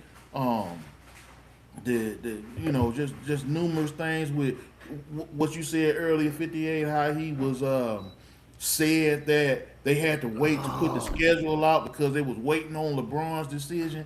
Come on, man. Yeah, I that understand Dang. you want the players to be involved, but you got to make some decisions and just be stronger. yeah, that right there, that killed him. That killed him when he said that out loud. That killed him. I ain't never heard Now, a manager or a boss say, "Yeah, man, I can't do nothing till this employee figure out what he want to do." What? yeah, now I will on the Kawhi thing. I'll push back a little bit because as far as saying it's not significant because or he's not worth it because he did average the most points he's averaged in his career last year. You know what I'm saying for one season, He played and well. so he still got it. Like and I He mean, should. if He we're gonna be should. honest, You don't play it. he You ain't don't played play a whole that. lot. So It's he been low exactly. managing. So he should Exactly. be fresh. You know what I'm saying? So I think that like Kawhi again, and I think we talked about it last week. I think Kawhi is more like the mental. His issue is more mental as far as like when he decides that he's not playing, he's not playing. He's gonna shut it down completely. But if he decides that he's playing, he top 3 players in the league, right? And so I think that in Toronto, at least I hope, if he ever gets there, he'll go back to being top 3 players in the league. You know what I'm saying? And doing what he does and doing what everybody knows he can do. But when he doesn't want to play, he's not playing. He's gonna shut it down completely.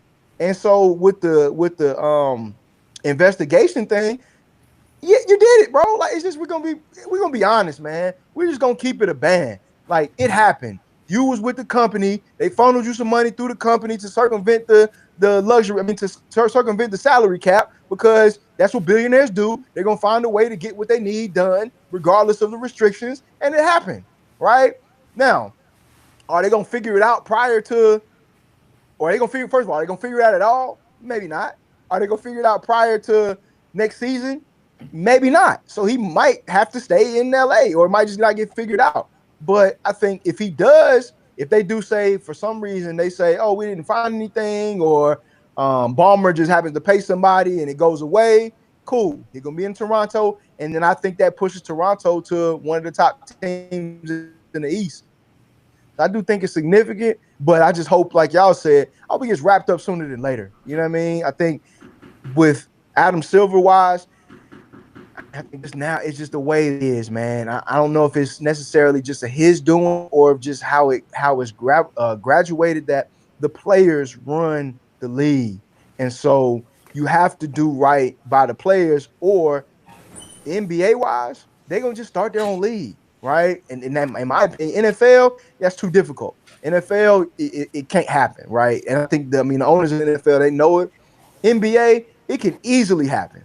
It can easily happen to where Braun, where Wemby, where Giannis goes and starts their own team. Now everybody, because that's what it is. It's the players' league. People watch the NBA for the players. People watch NFL for the teams, right? And baseball too. People watch MLB for the teams. People watch the NBA for the players. They don't care, especially because Braun now has set the precedent where you just go any team you want to. So now people a lot of people don't even have NBA teams. They just follow players. So I think Adam Silver, he's trying to keep his job. He's trying to make the players happy, owners happy, and in turn, he's making nobody happy. So it sucks for that. But Is what it is. That being said, man, it's still like, okay, if you're gonna say the investigation go all the way into next year, all right, then make a decision now on provisionally what this trade is gonna be like. If you want to stop it, then hey, stop it. Make Kawhi Leonard go back to the Clippers and the other guys go back to Toronto. Or That's some real David Stern stuff right there. yeah, Stopping them trades, boy. I mean, he did it with Chris Paul. The same thing. We're Yeah. not gonna have this. If you want to let the trade go, then let it go. Go to Kawhi, go to Toronto. These other guys go here. And at the end of the time, when you have the investigation finished, then retroactively go back and do whatever kind of punishment you're gonna do. But this limbo is not good, man. The NBA training camp in a couple of months. I It's a mean, fact. you can't have these guys out here like that. And like I said, David Stern, when Minnesota did that, when they was trying to circumvent it with Joe Smith years ago, he was swift with his punishment with them. Chris Paul trade, although a lot of people maybe have gotten mad because who knows how many chips him and Kobe would have won together, but he was swift in his action. He wasn't no, all right, let me think about it for a long time. Hmm. Be decisive with with these kind of things, man. Can I y'all agree. I'm with you. can y'all see me and hear me, man? I can hear you. Can't see you though. I can see and hear you. Oh, Okay. okay, I guess it's me then. Okay. Double checking. Double checking. Well, shoot, man. Let's get to some of these new segments we got going on. This is what I've been looking forward to. Get into the All new segments. Let's get to this Mashawn's top five, ladies and gentlemen. Go on, hit the give you some music, Mashawn. Hold on, we'll kick it with this right here. Ladies and gentlemen, this week's Sunday Night Live top five presented to you by Mr. Mashawn Roberson, the sports diplomat. Mashawn, take it away. All right. So this week's top five is top five UNC. That's what I believe is why Don got his jersey on. The top five UNC Already. basketball players of all time. And obviously, disclaimer: UNC, their basketball history is so vast, man. I ain't gonna hit everybody, so I'm just sticking it with folks that I know. I'm trying to do the best to not include folks' NBA reputation in it as best I can. So, they're Okay, I'm glad you said that. players that have gone on to be real good NBA players too. I'm trying to keep that out of it. So with me, I got number. Oh, time out. I got one more question. Uh-huh. Is this what you specifically did at Carolina, right? And as far as when I say that is the one and done players, are we including them or they don't count Like because their them, career yeah. wasn't as spent? Okay, just want to know. If you like a one and done player, you want to include them in your all time top five. By all means, do it. I just Say try to less. keep their NBA if they came in and or even if they did horrible in the NBA, trying not to let For that sure. deter me from keeping them in there. Um, but number five for me, I got Anton Jameson. Okay. Anton Jameson, man, I was like, this guy got he had the quickest post move in college I ever seen. Like he would get the ball, put it up, and the other guy, the defender, not just reacting, barely reacted before he done put the ball on the glass. All his scoring came on both post sides of the post. I really respected that about his game, and I thought that he was a very good fast break guy. He was filling those lanes. So I got number five, Anton Jameson. Number four, I got my man Jerry Stackhouse, dunks, dunks, and Mo dunks with Jerry Stackhouse. I also thought that his game was in college. He was very versatile, very quick, man. You had to bring your defense to try to slow him down. Um, Number three for me, Shamon Williams. Okay. Okay. I like Shamon Williams. I used to watch him, man, and I thought he was really smooth with his 3-point shot. He had a good mid-range shot too, just shooting from all over the court. So I'm gonna put Shamon Williams at number three. I thought when he played, when they had him, Antoine, and the other players on that team, man, I just knew they were gonna win 2 championships in a row or something like that when they got with Shamon Williams down. Number 2, I have Vince Carter. Same with Jerry Stackhouse. I thought he was electric with his dunks, but he was more of a high flyer than even Jerry Stackhouse was at Carolina. I thought he had a very explosive game, just very, very explosive. And so Vince Carter, number 2. For me, number 1, I have Mike. I have Mike at number 1 because I thought that he got that legendary shot, obviously, that won them that championship. But then after Mike played 3 years there. After James Worthy got out of there, Mike really started to show his game. Won Player of the Year with some of those moves that he even brought to the NBA with him. He was doing some of those dipsy doos and all of that back when he was at Carolina too. So yeah, that's my top 5. I'll review them again. I got number 1, Michael Jordan. Number 2, Vince Carter. 3, Shamon Williams. 4, Jerry Stackhouse. 5, Antoine James. Okay. Don, you want to go now, or you want to be the one to bring it home? I'll bring it home, man. Okay, I'll bring it okay, home. I'll sit on my okay. hands right quick. I'm gonna start with number 1. Number 1 is Tyler Hansborough. Tyler Hansborough is the best UNC Tar Heel ever. Hate him or love him. He didn't have any post moves. He had 2 power dribbles, and I'm going up. You know what I'm doing. You can't stop it. If you try to stop it, I'm probably going to elbow you in the face. 2 power dribbles, and I'm scoring. Tyler Hansborough, hands down, the best Carolina Tar Heel of all time. I got Mike right behind him just because Tyler did it longer. He stayed there for a longer period of time. And before anybody goes, well, that's the LeBron argument. That ain't the same situation we talking about right now. That's not. Dean Smith was the one that put the reins on Mike, so Mike ain't get to do what Mike was capable of doing. The same thing with Vince Carter. Dean Smith had put the reins on that too. So we got 2 really good years of Vince Carter instead of the full reins of Vince Carter because of the coach. Hansborough, Mike. I never got to see Phil Ford play. So if I were to put him in my list, it'd only be because of what I heard. I never got to see him play. But still, I put him 3rd just because it seemed like something you're supposed to do. Phil Ford. All right. Number 4, Ty Lawson.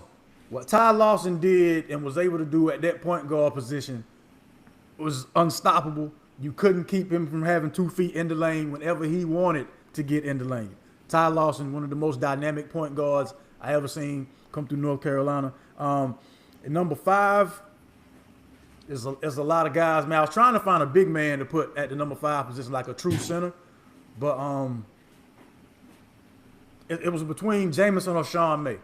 It was between one of them two. Like you said, Antawn Jamison had one of the quickest releases and got off his feet quicker than anybody that was playing his position at the time. I think he scored it was like 30 points in something seconds or something like that. The way they calculated, how much time he had the ball in his hands and when he was scoring. I forget the game.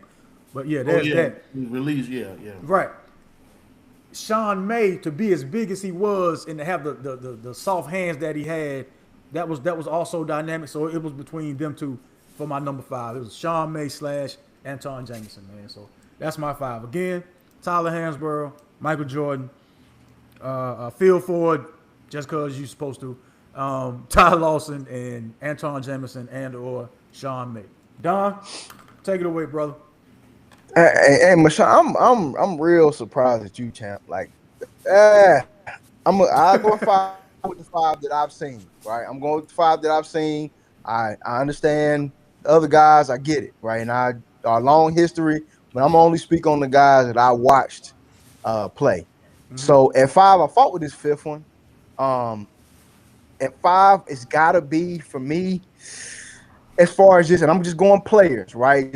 Not necessarily the career that they had, really. Well, it's a little bit of both. A little bit of both. The career, the impact that they had as a Tar Heel, and their career. I gotta go Caleb Wilson.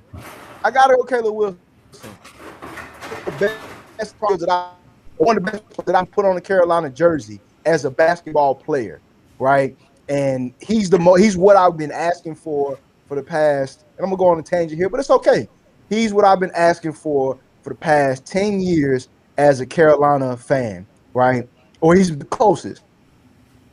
Carolina, most of the in very skilled, tall, lanky, skinny guys that can shoot a bit. You know what I'm saying? Not necessarily got 3-point shooters, and they're definitely not. They don't come from most of the time single parent homes. They don't come from the hood. They're not real aggressive. They're not gonna really dunk on a whole bunch of people. Like that ain't the kind of guys we've been recruiting. We've been recruiting, like I said, we got national championships, so there's a formula. But we didn't recruit Montrezl Harrell and he in the backyard, right? Mm-hmm. We didn't get him. You know what I'm saying? Which is like, that shows me that you really ain't you recruiting another type of guy. We didn't recruit a Bam Adebayo, who's also in our backyard, right? Who's real aggressive. And John Wall, even though I heard John Wall, the story is a little dicey in there with what Tyler Hansbrough said happened, what John Wall said happened. I don't know who was right, but we didn't get him. So we didn't get them guys that was like, they had some little edge to them that might have gotten in some trouble back in the day. We never got those kind of guys. Caleb Wilson was the closest that we've had to one of those like that got some real edge to him. So I got to throw him that bone. At 4, I got to put Sean May up there, right? He was my dad's favorite player growing up. He was so light on his feet. He was the first real like center that you saw, or that I saw, that was real light on his feet, make moves that had a little bit of a face-up game. It wasn't too great, right? But he could shoot a little short corner jumper, little mid-post jumper. He would face you up, spin, and he might dunk on you a couple of times, but most of the time he was going to lay that thing up and it was going to go in. You knew what you was going to get from him on a nightly basis. My 3, this one's tough too. I'm going to go Marvin Williams, even though he was only there for a year. And he was our 6th man, right? Came off the bench, but still went top 5, right? He was just a real dynamic player. He was one of those guys, like in the same class. I don't think we had any real aggression since him and the other guy that we don't like to speak on, since him and him, they was on the same team since they played, right? I'll give Marvin Williams a nod. I'll give Marvin Williams a nod over that other guy, right? Because Marvin Williams was aggressive and he could do, like you said, it was really held him back, right? We didn't get all of Marv that we could have gotten because we just had such a great team that year. It was just like you had to find minutes for him, and as a freshman in the Carolina system, you got to earn the minutes. You got to wait your turn, all of that kind of good stuff, right? So I'm gonna put him at 3. At 2, it's a tie for me. I'm not gonna lie. I'm gonna just be honest. 2 is a tie for me between Ray Felton and Ty Lawson, right? Ray Felton was the same guy. He was the general. He was the general that he wasn't taking nothing from the other guy, from the Marvin. He wasn't taking nothing from them. He was gonna make sure we were in what we needed to be in. He was gonna make sure when we needed to run, we were gonna run. When we needed to slow it down. Coach Williams, little issue sometimes, they needed that because Ray had a little edge to him. He's from South Carolina, right? So we needed that as a team, and ultimately it got us a championship. He won the Bob Cousy Award winner, with the best point guard in the country, right? So he was our general. Ty Lawson, like everybody said, man, Ty Lawson, you couldn't stop him from getting anywhere he wanted to go on the floor. Whenever we needed a bucket, Ty Lawson was gonna get us a bucket. I don't care when it was. It was a 3, if it was a 2, he was gonna kick it the way. It don't matter. We was gonna get a bucket when we needed a bucket, and Ty Lawson he was the quickest player that I had seen with the basketball at that point, right? John Wall came in and did some things for us, but he was more faster than he was quick. But Ty Lawson was more quick, and he could get to whatever spot he wanted to on the floor at any point. And he's a national champion, right? So I had to put him and Ray Felton at 2A, 2B. And then number 1, it's a landslide, Mashawn. Like, Tyler Hansbrough. Like, Tyler Hansbrough was the best Carolina basketball player of all time. He had the best career. He has the most points if I'm not mistaken, most points in college basketball history. I'm sorry, Carolina basketball history, right? Has the most points of anybody. You know what I'm saying? And he came in from his freshman year to his year, was the same guy, and ended up I don't know how he got better and brought us a national championship too. And then he, you know what I'm saying, got them dookies up out of there. Right? That's when he got real aggressive. The picture we had, and bloody nose walking off the court and all of that kind of stuff, man. Tyler Hansbrough, I can't put no smut on Tyler Hansbrough's name, even though his NBA career didn't go it went as we thought it would, but it didn't go super well. But he's the best Carolina player of all time, in my opinion. And again, these are just the guys that I watched with my own eyes. I never saw Mike play, never really saw Antoine Jameson play or Vince Carter, or a guy that we didn't even mention that I'm surprised ain't nobody mentioned Sheed. Like, well, because he was on that squad with Jerry Stackhouse, and plus we could only put 5. We could only put 5. Yeah. I mean, if we could do 10, you would have heard him. But here's the thing for me, Tyler Hansbrough is very accomplished, man. I didn't like his game though. I didn't like watching. I feel that. That's not the prerequisite. That's not the prerequisite though. I'm talking about this my list. That's why I ain't put him on there. That's a fact. I didn't care the way out of all the guys that Carolina had that were high flyers or good shooters or just take you off dribbling, all of that. I wanted to put Ty Lawson on there, but I was kind of these guys right here that I named. I remember when I was in college and just watching these cats, man. I was just those were the best Carolina teams that I had seen. Even though they didn't win, it was always a surprise how another team beat them. They kind of lost because the other team had more, maybe it was more fundamentals or something like that. But the year they lost, it was the 90, I think it was 95, 96, when Darvin Ham broke the backboard and they stopped the game. That took the air out of that team. Then the following year was the Mike Bibby, Miles Simon Arizona squad that beat us. They lost. And I just want to throw in honorable mention, couple guys honorable mention, and there will be no disrespect to these guys. I won't tolerate it, but shout out to P.J. Harrison and Will Graves, both from the crib. Both Tom and Carolina got cut short for different reasons, but I just had to throw them as a shout out because they from the crib, man. Well, we got to shout out Brandon Haywood then. Shout out Haywood. Got to shout out Brandon Haywood too, my dog. Because me and Brandon Haywood had the same kindergarten teacher. He went to the same elementary school. So shout out Brandon Haywood too. Yeah, I mean it's cool. Y'all shout out guys that you know. That don't mean that they great Tar Heels though. No, that's a fact. I just said that, but I'm taking no disrespect. And I don't mention, but you wouldn't even mention if I didn't. But Mashawn wouldn't even mention the greatest. Mashawn ain't even put the greatest Tar Heel on his list though. I don't even. You know what I'm saying? That man never lost at Cameron Indoor Stadium. He didn't make the list. Never lost that. They called that Hansborough Indoor Stadium. Hansborough Indoor Stadium. Never lost his whole career. Man. Never lost over there. Well, all right. Tyler Hansborough catching that Caitlin Clark love from Mashawn. Hey, exactly. And we're going to have that conversation too.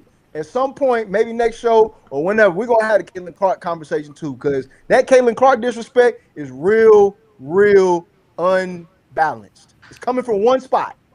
I brought it up. It was on the list one week, but we got to talking about other stuff and just ran out of time.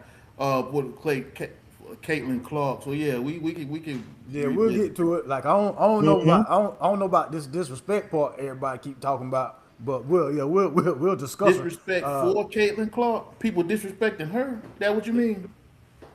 Yeah. That's what you okay. From what I've heard. Okay. I don't think nobody disrespecting her. I think she crying all the time and all this woe is me mess, man. Everybody kissing her ass all the time in that league, and the fans of that league. I don't see that, but I just leave that. Yeah, we'll talk about it. That should be. We're gonna write that down right now for next Sunday. We're gonna go ahead. I look forward to it. We're gonna go ahead and get that penciled in. All right, ladies and gentlemen, we have a new segment to the show. Couldn't wait for this one. I can't wait to see how it pans out. Ladies and gentlemen, juiceless. Oh, hold on. Let me make sure I say it right. Excuse me. Juiceless or useless with the Don. Let me get you some music there, brother. Let me get you some music. Come on. Give me something fire. Oh. Daggone it. Get my music up there. We're going to use this one until we get you your own music, man. Okay, that's fine. Yeah, I'm good with yeah, that. yeah, yeah, yeah. All right, now let's get to it. Yeah, So, man. So useless or useless, right? It's gonna be a segment where we talk about the juiceless, right? Who might need a little reinvigoration of their career, who the career is a little bit down right now, but they might just need a little bit of push. Right? So they don't got no juice right now, so they need some, right? Or and the useless guys who is like, or girls who is like, we can't, they out the league. They're on their way out the league in 1-2 years max, and there's no coming back for okay. them. So speaking on my candidates for the juiceless, my juiceless candidate who just needs some reinvigoration. We talked about him a little bit last week, and he just needs something in his career, a spark, right? In my opinion, he needs a new situation. He needs a new quarterback. He needs a new offense that he doesn't have to be the focal point, but he can still get you, and he can still be an all pro. He can still be a pro bowler.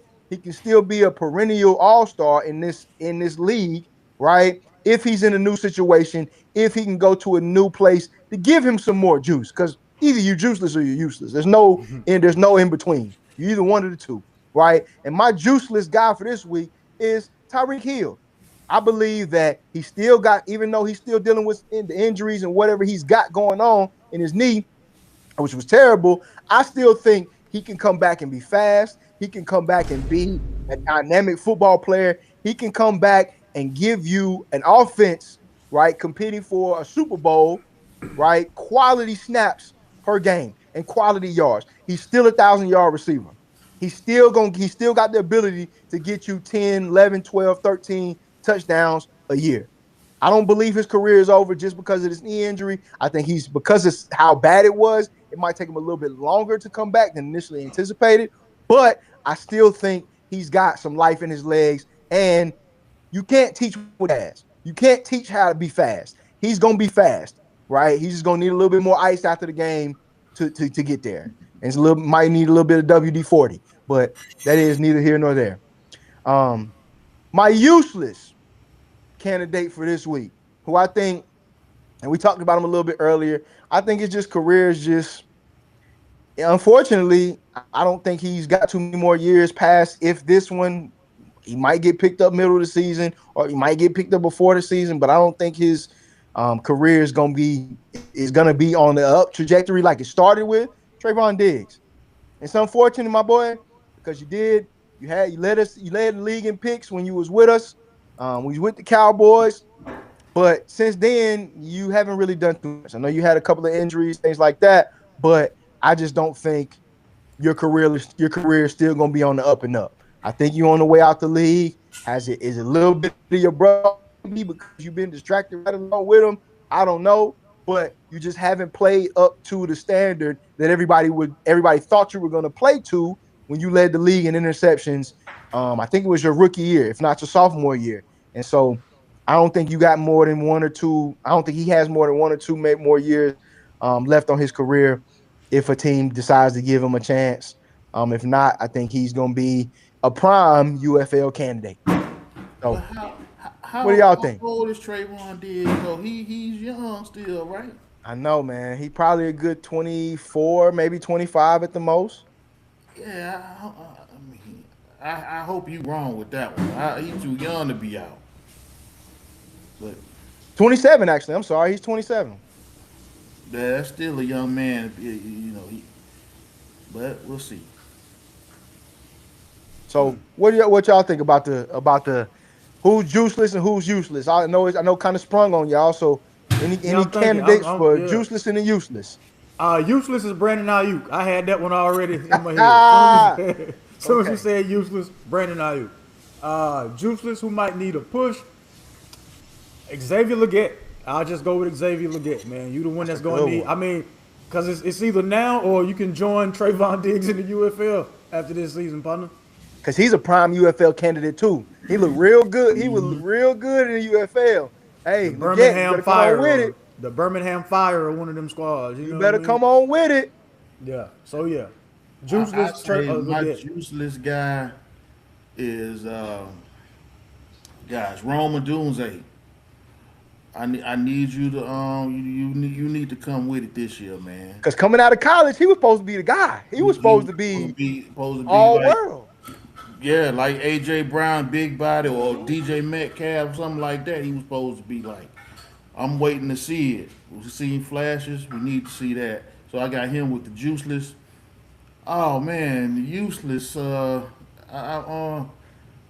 got one in mind. But I don't really want to put him all the way out there. But I'm gonna say, and it's not in football. I'm gonna say Russell Westbrook, man. I think it's over for him, man. Ooh, that's tough. That's a tough one. You know, he unless he can develop a jump shot late in his career that can be depended on, I think it's done for him. Mm. That was good. That's I a ain't see tough that one. one coming. Yeah, I ain't see Me that either. one That coming. came. That's a That good one. hit me. I can understand, even though I think he's gonna serve now the role of the vet on the team that can just bring the young guys along. I don't think you're expecting him to be an all-star or give you 20 points a game anymore. You know what I'm saying? Where he's at in his career, but I think he has some use just as a vet. Maybe not as a number one point guard, but as a vet, I think he can still be in the league. But I feel what you're saying. I definitely understand. Mm-hmm. Ladies and gentlemen, this has been the first installation of Juiceless. I say it wrong every time. First installation of Juiceless or Useless presented by the Don, man. Yeah, so if y'all got any juiceless or useless candidates, y'all can definitely put them in the comment section. We will get to this every week now. So now I got to start looking at guys who are on their way out and and exploit the fact that your career's on the downside. Thanks to the Don. It's unfortunate, but it is what it is. All right, ladies and gentlemen. Now, the part of the show I love the most. There we go. I found that generic HBCU band music. Ladies and gentlemen, this is the HBCU section, man. Always got to show love to those who show love to us. This week, first and foremost, I'd like to give a congratulations to Mr. Cardell Thibodeau. I'm not sure how you pronounce your last name, sir. Mr. Thibodeau was selected in the 16th round, 490th overall in the MLB draft. Mr. SWAC Player of the Year will be playing for the San Diego Padres, man. So congratulations to you, Mr. Thibodeau. Go and get that man some love. Yep. That's right. Way to go. Not sure if that's going to make me watch baseball any more than I already don't. But congratulations to you. No salary cap. Do your thing. Next up. This one, matter of fact, I'm going to say this one for last because it's not a sports-related topic, but it's still an HBCU topic, and I thought it was, kind of important to talk about. But this next one, I know Mashawn could appreciate this one. The Alabama A&M corporate sponsor. Congratulations. Yeah, congratulations. They're wearing patches on jerseys now. You know what I mean? So that's a big deal. Who's the company, Mashawn? With that NIL, yeah. Let me see. It's Omni2 Max Inc. I'm not sure what they do. It says a technology service firm. Omni2 Max. Congratulations. Congratulations, man. That is a about time, man. I hope all the other HBCUs adopt the same principle. We gotta find new ways to bring capital in to our universities, and hopefully some other companies, man, y'all will start tapping in. Obviously, it's not gonna be the same as you would at a bigger school, but take some chances, right? Take some chances on some of these HBCUs, but it's also on us as HBCU graduates and enthusiasts, right, to make sure we clean it up. We clean up the product, right? Make sure the product that we're putting out there, whether it's football, basketball, baseball, soccer, whatever it is, that it stays on the up and up. So these brands can see the value in it and say, hey, let's get involved with them. We see what they're doing. Let's get involved with them. Let's infuse some capital into these programs, and so it can increase the product and the offerings to HBCU and HBCU students. Yeah, we gotta get the athletics up to the standard of the bands. I don't like when people go to football games and stuff like that just to see bands. Like we gotta switch that up. Gotta switch that up. Okay, so just for fun, fellas,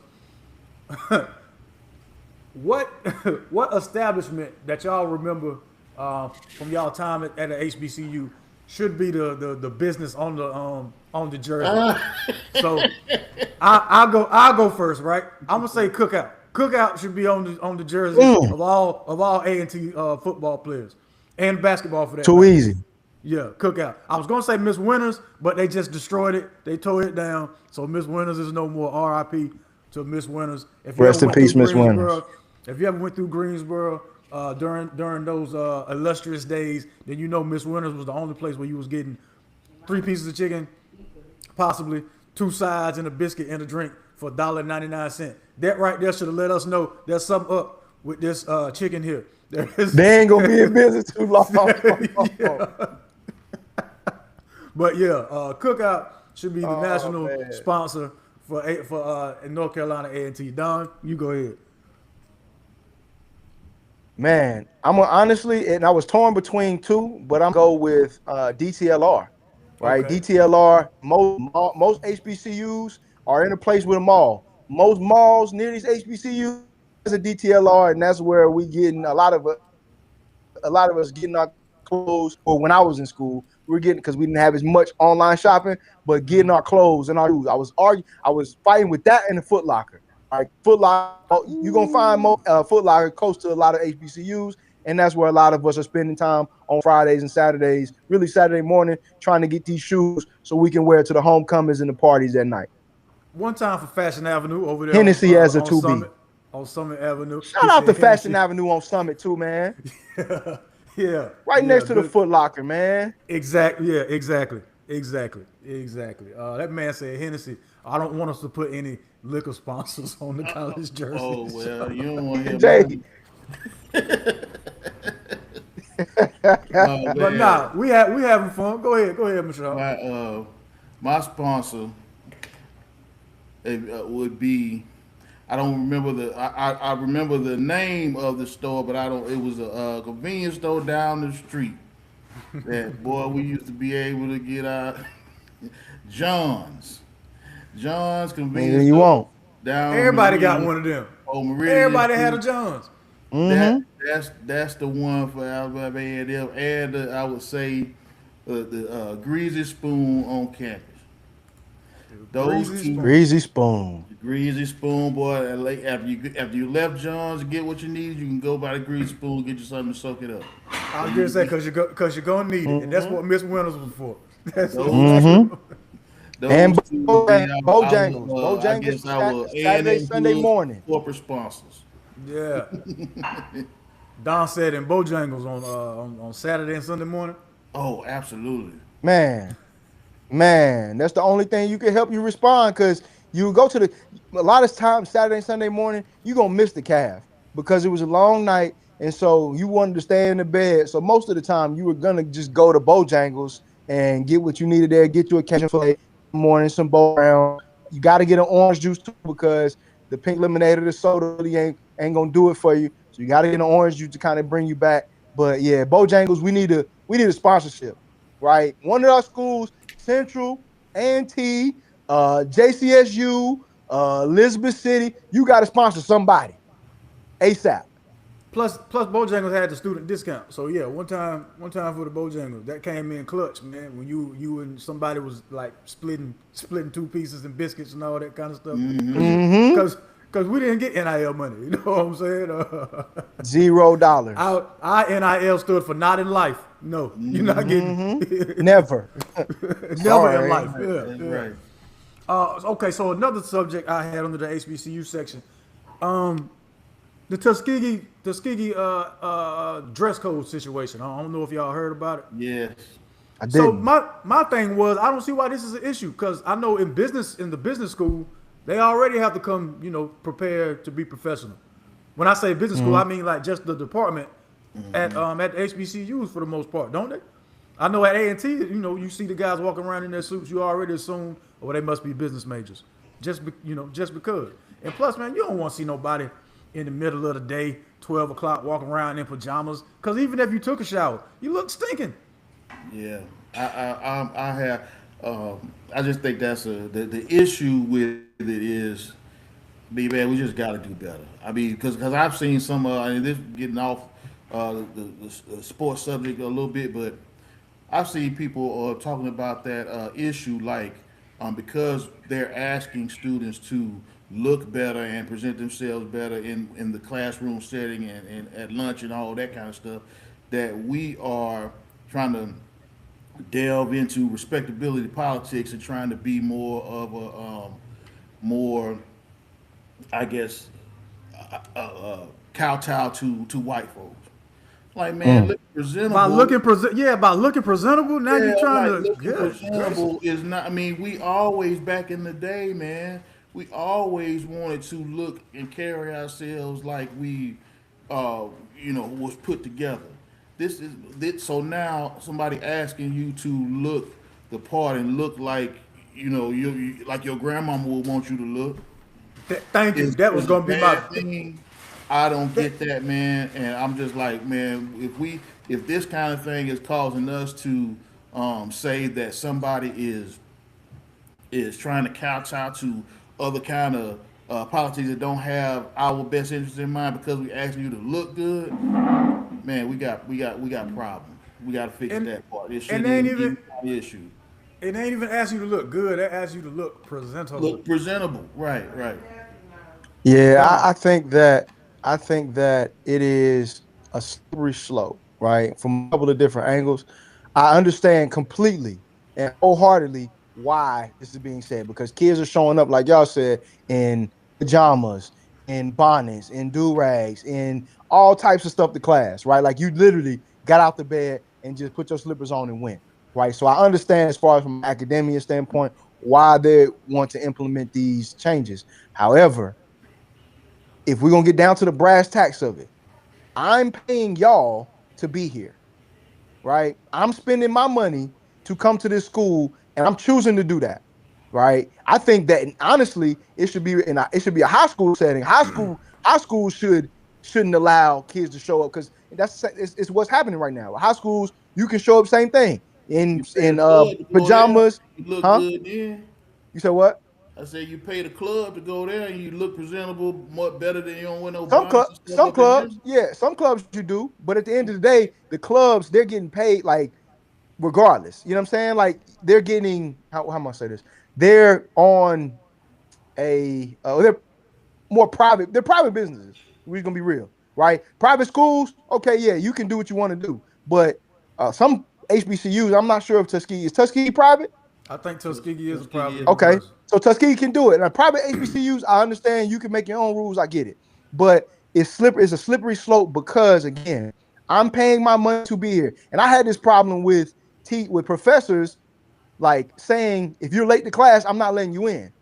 That doesn't make any sense. I'm paying you as a professor to teach this class, and I'm paying to come get this education. As long as I'm not disrupting the class, which if I'm late, that's not really disrupting the class because we're in college. As long as I'm not being disruptive, I'm paying you to be here. Just teach the class like you're paid to do. You're paid to teach the class. You're not paid to say who can come in and out of class, right? And so that had a big problem with that when I was in school. But again, I'm not saying it should happen. I understand why it's happening because it looks ridiculous and it's happening more and more that kids are wearing pajamas and bonnets and tank tops and do rags and all this stuff to class. But I just think it's a slippery. You gotta have some standards, man, and that I think is just a minimum, and they're not asking these kids to wear suits and dresses to class every day. They're just asking them not to wear stuff that you sleep in. But who's the Not policing that, right? So like because people sleep in different things. Like I sleep in basketball shorts. I can't wear basketball shorts to class. You know what I'm saying? I think mhm. that's why it's a slippery slope because are we asking the professors to police that now? Are we asking the administration to be on campus? Are we asking the security Depends guards on to our police that? Like, administration. because we also are adults. You know what I'm saying? So I just think it's a slippery slope. Well, this is what I know. Yeah, you pay to go to the school, but that school more than likely has some type of code of conduct and all that. Because you can't just Mhm. because you pay to go to that school doesn't mean anything goes. That's a So fact. So to me, them implementing the dress code is just becoming part of their, I don't want to say code of ethics, but just their new standard. And I think I'm fine with that. You know what I mean? I'm fine with that. Because at some point, you got to want to transition from being a child to an adult. So you don't go to work and just do anything you want. You don't go to work. Well, some people still do, but that's the totally different story. You don't just go to work any old kind of way. You know what I mean? You still make sure you're presentable when you go out into the real world. And that's what college is supposed to be preparing you for. So, you know what I mean? That's And what I'm at with. this is not a new standard for Tuskegee. They've had this in their code of conduct. It just wasn't enforced, and I think the president just chose to highlight this again and let students know. So it's not a old. I mean, it's not a new thing. It's old, but they just are enforcing it now. It's making big news. Yeah, that's it. I ain't gonna. Yeah, we're already about 2 hours. Well, we are 2 hours in. So yeah, I have nothing else to say about anything. Final thoughts, gentlemen. I really don't have any this week. I think this subject may have taken my little final thought right there. I might. Yeah. Man, my final thought is football is back. My life just got 10 times better. The world is now 10 times better because football is back, right? And to add to that, right? Hey Bill, we need you to get things right down there, champ. This is your last opportunity. If you don't get more than 6 wins this year, you're out of Hill Country. Hey, Jordan, his girlfriend, hey, stay out the way. Stay in one of them little suites up top in Tar Heel Stadium. Stay out of the practice field. Stay out of the facility. Stay out the way so Bill can coach. And Bill, be a coach, man. You coaching college kids. Get out your office, mingle with the guys, learn the parents, learn the kids. It's not the NFL anymore. This is not where you can just say, hey, do this, do that in the third, and everybody's just going to do it because you Bill Belichick. They going to leave. We ain't got no real quarterback right now, which I'm not going to go off on a tangent on, but we ain't really got no real quarterback right now. So come on, Bill. Come on. Like, do something, man. I'm tired of losing to NC State. I'm tired of losing to Duke.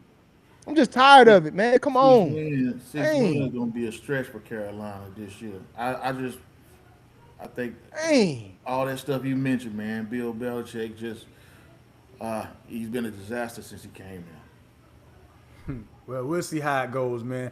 Hey, thank you so much to Devin. I'm not telling. Kent Fields 5774.